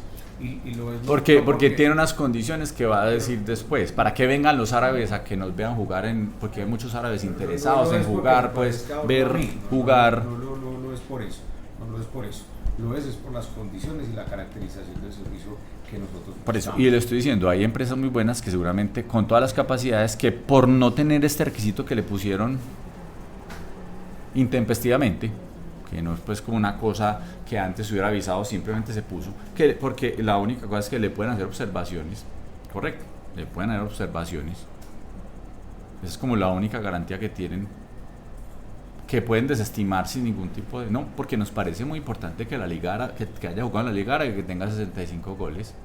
¿Por qué? Porque eso es porque nosotros decimos. Y además, pues, voy a ponerlo con el ejecutivo de cuenta adicional, pero no solo necesitamos el de la Liga Árabe con 65 goles, sino que haya jugado otro goleador de la Liga iraní con 38 goles. Correcto, entonces vamos sumando. ¿Por qué? Porque nos parece muy importante que los jugadores del Medio Oriente jueguen en Europa. Bueno, perfecto. Eso es pues supuestamente el pensamiento que tiene la ESU. Yo defino la empresa lo que va a hacer, va a tener una necesidad muy, muy concreta. Si usted no las tiene hoy, no puede participar. No es que le dé tiempo de preparación, consiga personas de la Liga Árabe, que en un año vamos a traer personas de la Liga Árabe. No, hoy las tiene que tener hoy. Si no las tiene, de malas. Correcto. Pregunta es, ¿eso es razonable? ¿Le sigue pareciendo razonable? La expresión correcta no es de malas, pues. No es que sea de malas, no, a mí me parece muy de malas no poder uno participar una empresa de seguridad por una gran torta de más de 100.000 millones de pesos, al año en contratos de su esencia, que es pues, prestar vigilancia. La liga, la entidad con el mismo criterio de cuantía al que usted se refiere, pues tiene un procedimiento de selección completamente laxo para 100.000 millones.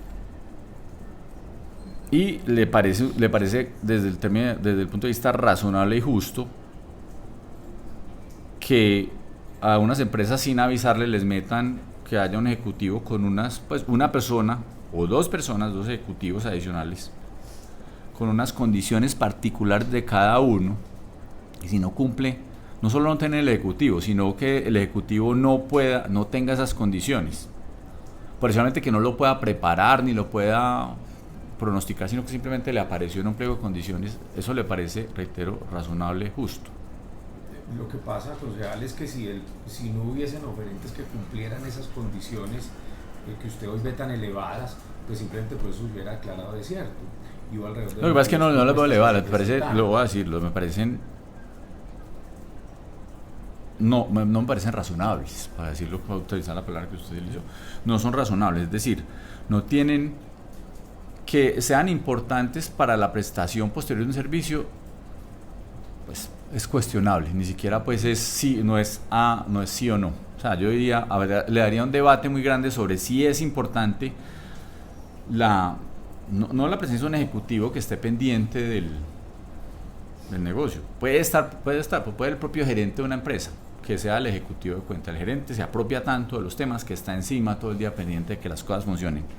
Entonces, desde eso cuestiono. Pero más allá de ponerle que sea requisito habilitante para participar, que no se pueda formar, sino que le aparezca inmediatamente, que le aparezca de repente en un pliego de condiciones, y yo no pueda participar porque es que en el pliego de condiciones les dio eso. Yo lo que digo que sigue, yo no sé, que entonces haya 18 guardas de seguridad que hayan participado en procesos, que hayan sido policías previamente y policías en algunas zonas específicas de alguna contingencia de seguridad particular, porque es que para allá uno va abriendo un boquete donde cada vez se van particularizando requisitos que no son relevantes, porque estos, yo le digo, los requisitos son para las personas jurídicas, cómo prestan las personas jurídicas su servicio, más que las personas que a veces lo componen, que, reitero, se pueden formar, se pueden capacitar, se pueden mejorar todos los días para efectos de ir mejorando el servicio y ponerlo hasta en las obligaciones contractuales. Usted va a capacitar a las personas en este sentido, va a conseguir cada vez más medios para ello, pero no que sopetón, como lo decimos acá, le parezcan a uno un montón de requisitos y dice... ¿Cuál es la relevancia para la prestación de servicio en eso? ¿Cuál es la relevancia real para que un servicio de vigilancia esté bien prestado, de que exista un ejecutivo de cuenta adicional con unas condiciones particulares, pero tiene que ser hoy? Porque si usted tiene unos pocos días para participar en un proceso contractual y le dicen, tiene que tener un ejecutivo de cuenta adicional, ¿por qué? Porque es que es muy importante la prestación de servicio. Yo digo, pues, segura. Cuestiono si es muy importante para la prestación de servicio. Lo importante es que preste el servicio la empresa y que eso se asegure en la prestación de servicio. Lo que ustedes quieran decir, que el ejecutivo le ponga unas condiciones particulares, eso es importante para la ESU, pero está en la libre disposición de la empresa a decir, yo le garantizo eso a través de mi personal. Pero si usted ya le pone que es que además el personal tiene que ser profesional u oficial en su superior, que tiene que ser consultor en seguridad privada ante la... Yo sí le digo, eso razonable no tiene nada. Usted le dirá, es que es muy importante para, no, pues, más importante que tener unos guardas de seguridad para un tema de vigilancia, no existe.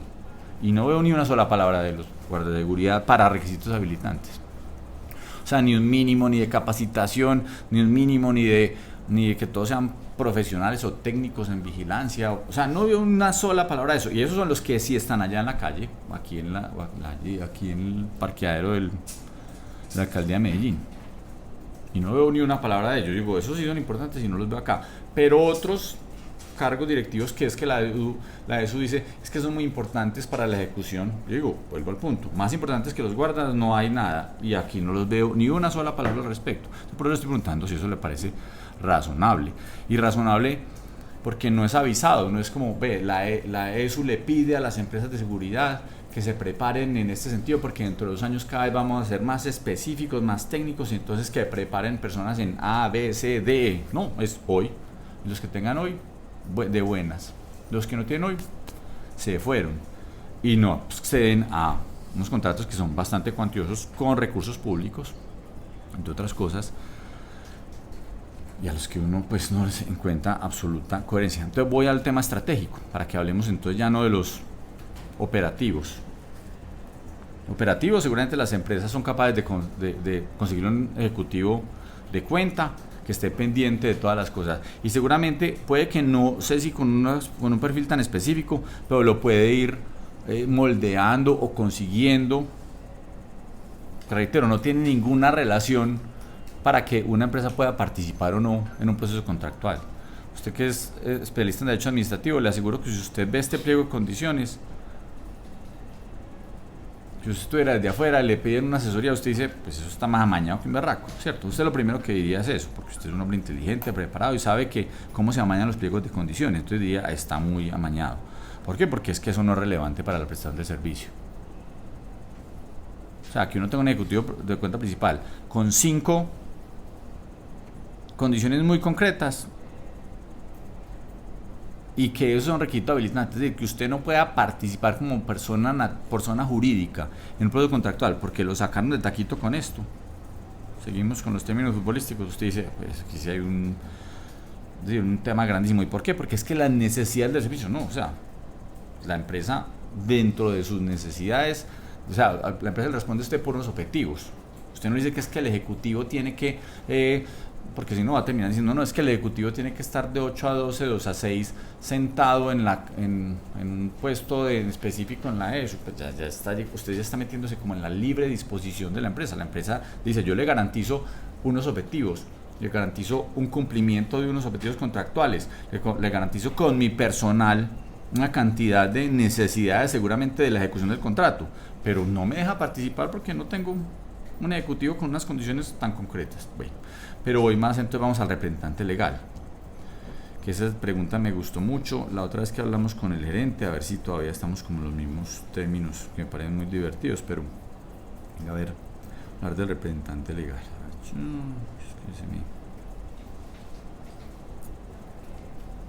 Listo. Entonces, estratégico. Usted me dijo, desde el punto de vista estratégico, se necesita un representante legal con unas condiciones particulares. Entonces, lo operativo es porque es que va a ejecutarse después un contrato. Espera un segundo, que yo quiero ver la hora. 10 minutos.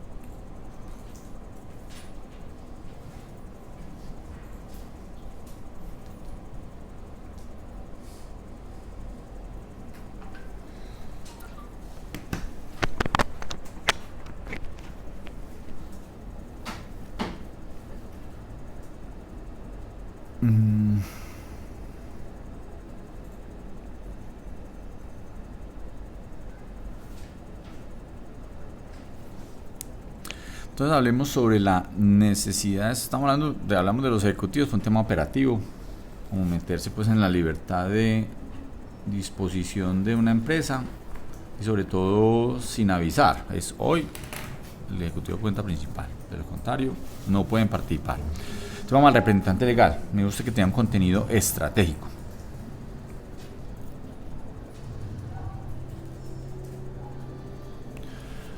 Entonces le quiero preguntar primero lo que usted considera razonablemente que es la relación entre un representante legal y la estrategia de una compañía, de una empresa o una unión temporal. ¿Cuál es la relación entre un representante legal y la dirección estratégica, llamémoslo así, de una empresa o una compañía o una unión temporal o un consorcio? Sí, es que el representante legal es quien dirige la organización. Por supuesto. A ver, entonces me devuelvo un segundo. La pregunta es, ¿todo representante legal dirige la organización? O sea, todas las empresas dirigen, todos los representantes legales de todas las empresas dirigen todas las organizaciones. No todos los representantes legales dirigen todas las organizaciones, pero sí todos los representantes legales obligan a las organizaciones. Obligan, correcto, perfecto, obligan a las organizaciones, pero no son necesariamente de su dirección, no son necesariamente de su estrategia personal, en la medida que las obligan, ¿sí? Su paso y su firma obliga, él, si debe de redirigir y direccionar algún asunto particular, está en capacidad de hacerlo. Perfecto. Perfecto. Pero no todo representante legal dirige la organización, que obligan. Generalmente coincide que el representante. No, pero no siempre, lo que quiero decir. No Pronto, entonces arranco pues por ahí. Correcto, no siempre, es más. Tal vez diría que en organizaciones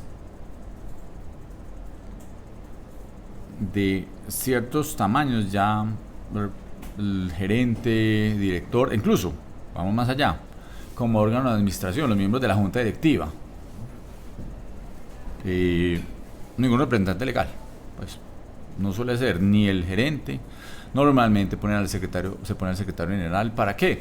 Para que firme a través de condiciones y de hecho con autorizaciones de la junta directiva, porque no puede ir a firmar lo que le venga en gana. Muchas veces los propios estatutos de las empresas dicen necesita representante legal para acceder a créditos desde más de tal monto, tiene que pedir autorización de la junta directiva. O sea, eso no es como tan que el representante legal que le venga en gana y que dirige estratégicamente, puede ser simplemente un abogado en el que cree la empresa, en la que simplemente esa persona firma pues con obligaciones puntuales, que evidentemente obliga, sin duda, lo que hace el representante legal, pues no es porque él se levantó un día y firmó lo que le dio la gana, obliga con autorizaciones puntuales. Muchas veces depende de hasta la propia dirección de una empresa que le dice vaya y firme, y el señor va y firma, y hasta terminan enredados muchas veces sin querer queriendo, porque les toca a ellos como personas naturales responder por obligaciones, por asumir obligaciones que ni siquiera, pues que ellos decían, yo era el representante legal, firmaba todo lo que me ponían y listo, aunque no tuvieran ningún tipo de injerencia ni decisión.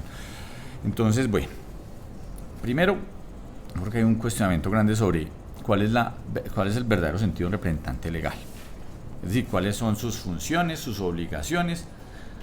El direccionamiento estratégico no es A, entonces B, no es una causa-efecto, no es que un representante legal se mete en el direccionamiento estratégico de una empresa. Vuelvo al punto. Los miembros de junta son órganos de administración, los gerentes, en general los directivos de una empresa son órganos directivos de las empresas, el gerente sobre todo, pues en muchas ocasiones. Pero eso no significa que el gerente sea el representante legal primero, y segundo, que el representante legal, o sea, no hay una identidad entre uno y otro. Si no, yo le muestro cientos de empresas. Es más, llame a muchas de las que contratan con la alcaldía de Medellín y uno llama al representante legal y dice, ve, yo no sabía, pues yo no tengo ni idea qué hacen allá. Pero bueno.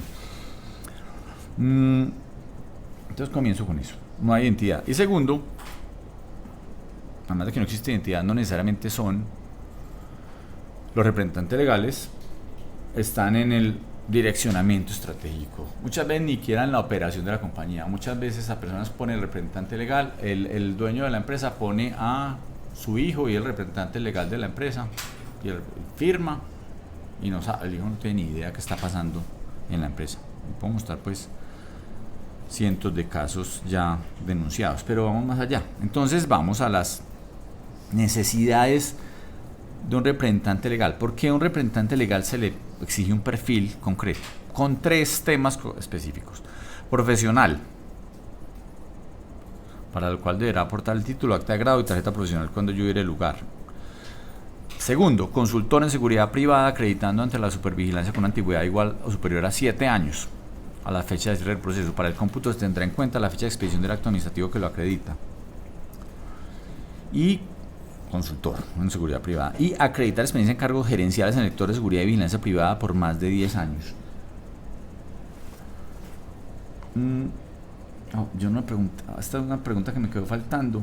Igual esto el 15 de mayo haremos la siguiente, o sea, dentro de una semana seguiremos con esta comisión accidental, pero aquí nos quedan varias preguntas. Entonces, lo primero es, ya entendemos que el representante legal no se identifica necesariamente con un gerente, y tampoco que tenga decisiones en todos los casos, porque hay que ver la generalidad, no la excepción, que sea el que tenga el direccionamiento estratégico de la empresa. Pero adicionalmente, ¿por qué se le exigen unos requisitos concretos? ¿Cuál es la necesidad de que un representante legal, que puede ser, lo que le digo, el hijo del dueño de la empresa toda la vida y el hijo lo tiene de representante legal, o un abogado, incluso un externo, es que no tiene que estar ni siquiera en la nómina de una empresa un representante legal, puede ser cualquier persona que se define como representante legal, solo lo único que tiene que tener es capacidad jurídica pues para alguna persona, pues que no sea menor de edad, y firma, el señor va y firma un pagaré, yo le muestro pues cientos de casos al respecto, pero porque entonces además exigirle unas condiciones específicas, cuál es el aporte de esto frente a lo que ustedes están buscando en la ESU, porque esos requisitos concretos de un representante legal. Precisamente por eso, porque generalmente en el sector público se contratan y cuando usted va a dialogar con el representante legal no tiene idea. No tiene idea ni cómo opera, ni cómo funciona, ni qué era lo que se estaba obligando, ni qué era lo que estaba prestando. Esto lo que garantiza es que ese representante legal conozca de la operación, sepa de qué estamos hablando, tengamos la misma identidad de lenguaje. ¿Sí? Eso garantiza eso. Y luego hago esta pregunta, ¿y todos los gerentes de estas empresas ustedes pueden garantizar que lo saben? O sea, quita el representante legal, hablo del gerente, la cabeza visible, no el representante legal, que reitero, puede ser cualquier persona. ¿Usted cree que todos los gerentes conocen todo el detalle, con todas las capacidades que usted me está diciendo, sus empresas? Voy a poner un ejemplo.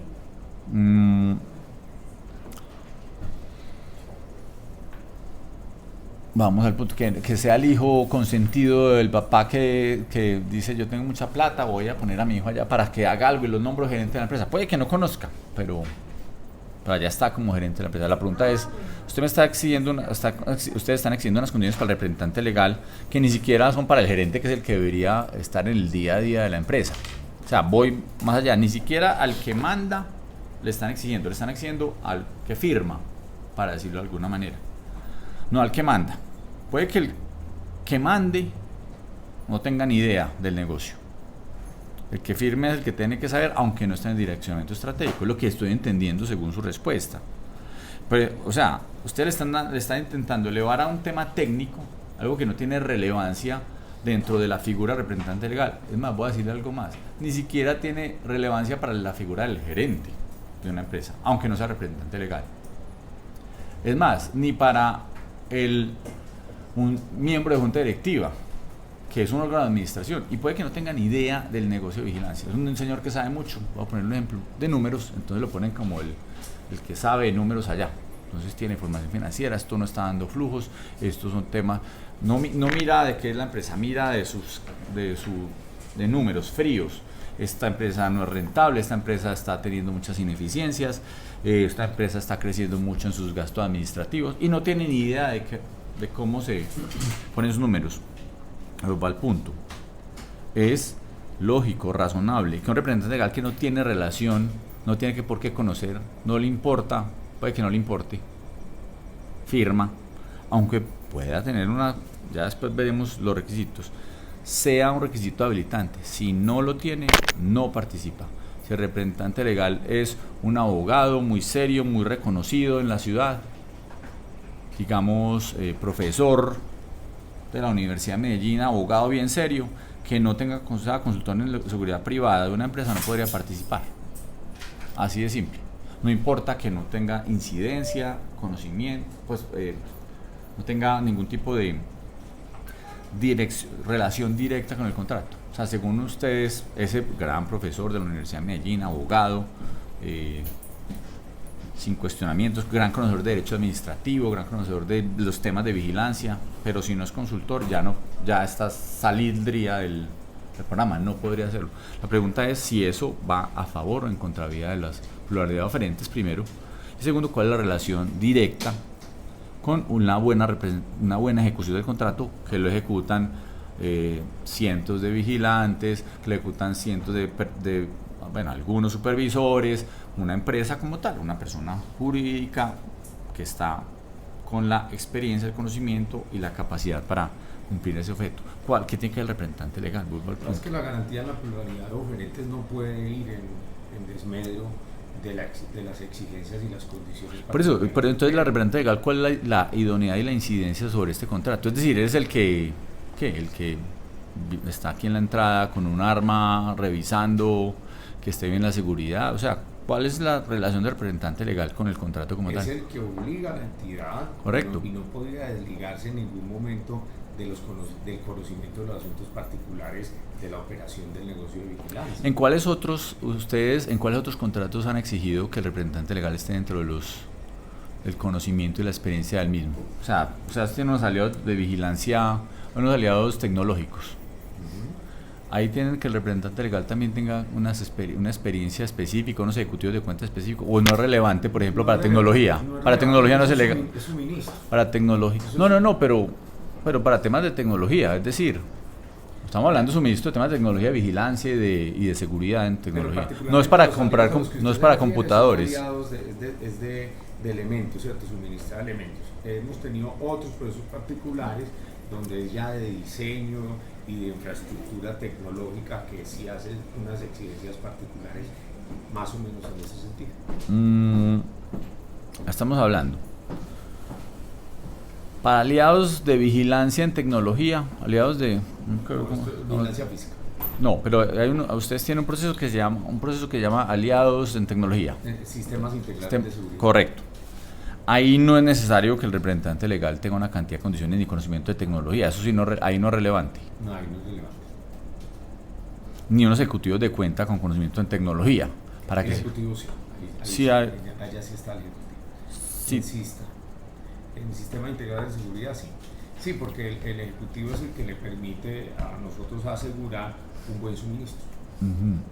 Y es nuevo, o sea, no existía hace 2 años. No, siempre ha existido. Sí, siempre ha existido. Voy a revisar ese contrato y después lo comparamos entonces. Los pliegos. Los pliegos, tiene toda la razón. Entonces, creo que con este resumen, se pusieron 3 personas con unas condiciones técnicas, cada una muy concretas.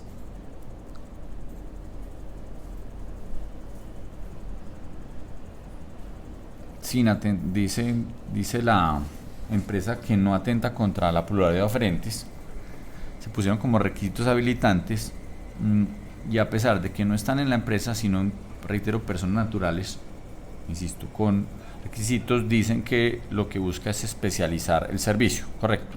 O sea, cada vez más especializado. Ese es como lo voy a pues poner como en palabras resumidas. Un servicio más especializado, con personas especializadas que sean las que mejoren la prestación de servicio. Correcto. Entiendo pues que esa es como la justificación fundamental. Sí, pues en términos muy generales sí.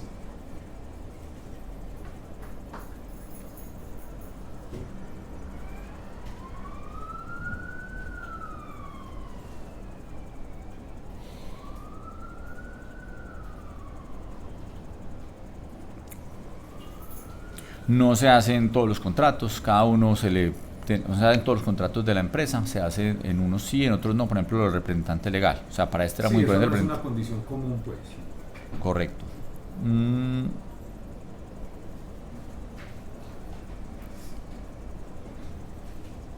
Y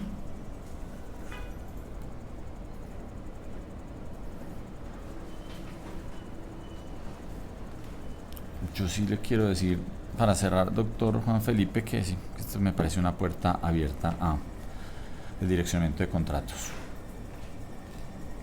Esto es una puerta completamente abierta al direccionamiento de contratos. Poner en personas específicas, personas naturales, funciones que deberían ser de una organización. Primero.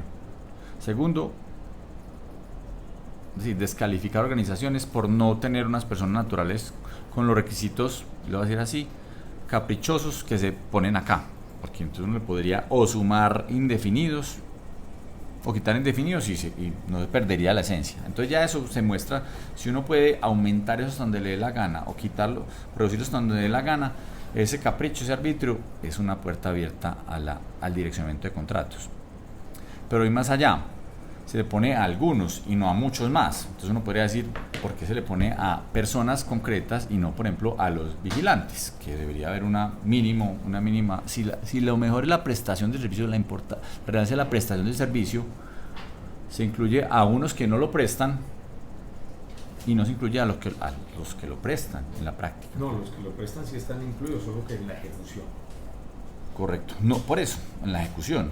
Es que estamos hablando aquí muchos no pasan esta reja que ustedes pusieron. Ustedes pusieron una vara, una malla, para que no pasaran muchos. Y no lo pusieron en la parte que necesitaban, se lo pusieron a temas que no son trascendentales para la prestación de servicio. Se los inventaron, le inventaron las personas, le inventaron los requisitos, le inventaron caprichosamente los números. Un consultor en seguridad privada con 7 años. Una experiencia en cargo gerencial en el sector de seguridad y vigilancia privada por más de 10 años. Es decir, un señor, un representante del sector. Correcto, pues le quiero decir esto. Un representante legal, es que vuelvo al punto, un representante legal. Es decir, una persona que fuera un gran gerente, que no tenga puede que no tenga ni idea de seguridad y vigilancia privada. Voy a poner un ejemplo de un gran gerente que venga del sector energía, viene de ser gerente de empresas públicas de Medellín. Mejor que no se meta allá, por más buen gerente que sea, porque yo me rodeo bien, hago una buena gerencia estratégica, aprendo del sector, conozco. Pero ese gerente, que ni siquiera representante legal, no tendría la forma, si lo pusieran de representante legal, no tendría la forma de acreditar. Y lo que vimos el otro día, si tenían un gran gerente que tuviera y se murió hace 6 meses, esa empresa quedaría descalificada inmediatamente. O sea, la experiencia no es se la pusieron a personas naturales que no tienen nada que ver con la ejecución de un contrato. Entonces sí, yo lo que veo son unas puertas abiertas al direccionamiento, pero lo peor es que parece imparable. O sea, esto fue para estos 2 años, le inventaron 2, quién sabe en dónde vamos a terminar, cada vez dirigiéndolo para que no sean 5 empresas, antes eran 12 empresas, imagínense, antes de que empezara este gerente en la ESU, había 12 empresas que eran las que prestaban el servicio de vigilancia. A todas les entregaban hasta proporcionalmente, no pues sino como les entregaban a todas, eran empresas acreditadas en el medio. Ninguna de esas empresas, creo que tal vez una o dos me dijo usted que están hoy en este proceso, pero lo peor, no les entregan ni siquiera, después de todas estas dificultades que les ponen, le entregan a dedo al que le da la gana. Si esa es una puerta abierta al direccionamiento de contratos, poner requisitos en personas particulares, necesidad de un servicio, diciendo que es que necesitamos especialidad en el amarillo. Vuelvo al punto, ¿a quién está sacando? A empresas cuyo representante legal haya muerto en los últimos 10 años.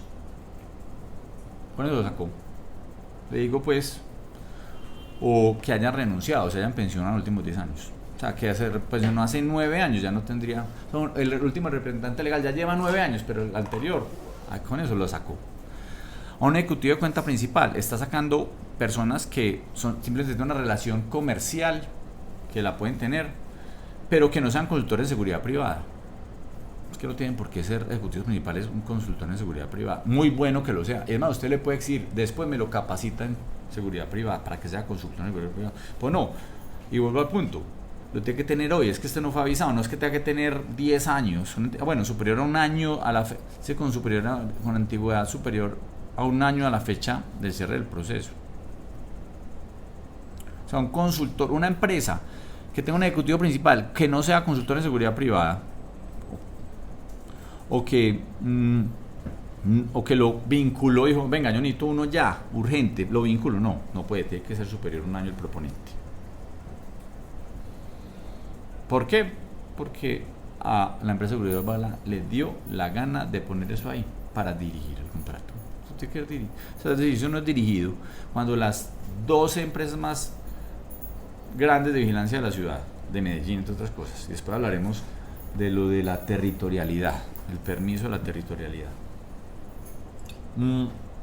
Cuando las empresas más importantes de Medellín, ninguna puede participar porque no cuenta con esto. Es más, puede que el representante legal la hayan conseguido durante los últimos años para ver si podían participar.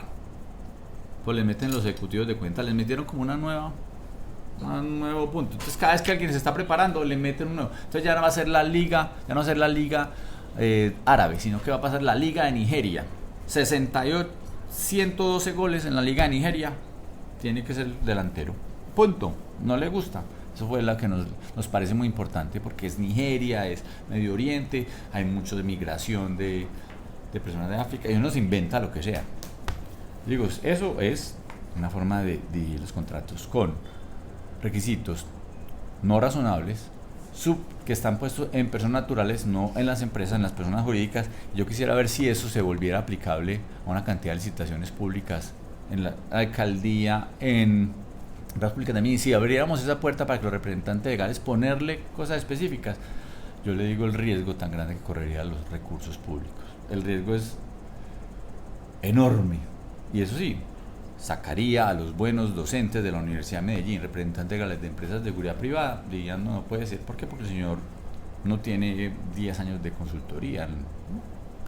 Por más serio, bueno, profesional, responsable que sea, ético que sea, sale inmediatamente. ¿Por qué? Porque no importa, necesitamos el dirigido, quién sabe para cuál de esos. Es más, me llama mucho la atención que haya 5 empresas que lo hayan pasado. Le quiero contar eso. O 5 empresas o uniones temporales. Sí, empresas, porque realmente una de las 2 que la cumpliera se llevaba a la unión temporal, ni siquiera tenían que ser las 2. Sí, es bastante llamativo que haya 5 que tengan tanta especificidad de la consecución de las personas. Pero bueno, después entraremos en más honduras, doctor Juan Felipe, agradeciéndole su presencia, a los órganos de control, son las 12:13, nos alargamos un poco, estuvo muy interesante el tema y conversaremos entonces en una semana con esta comisión accidental. Muchas gracias.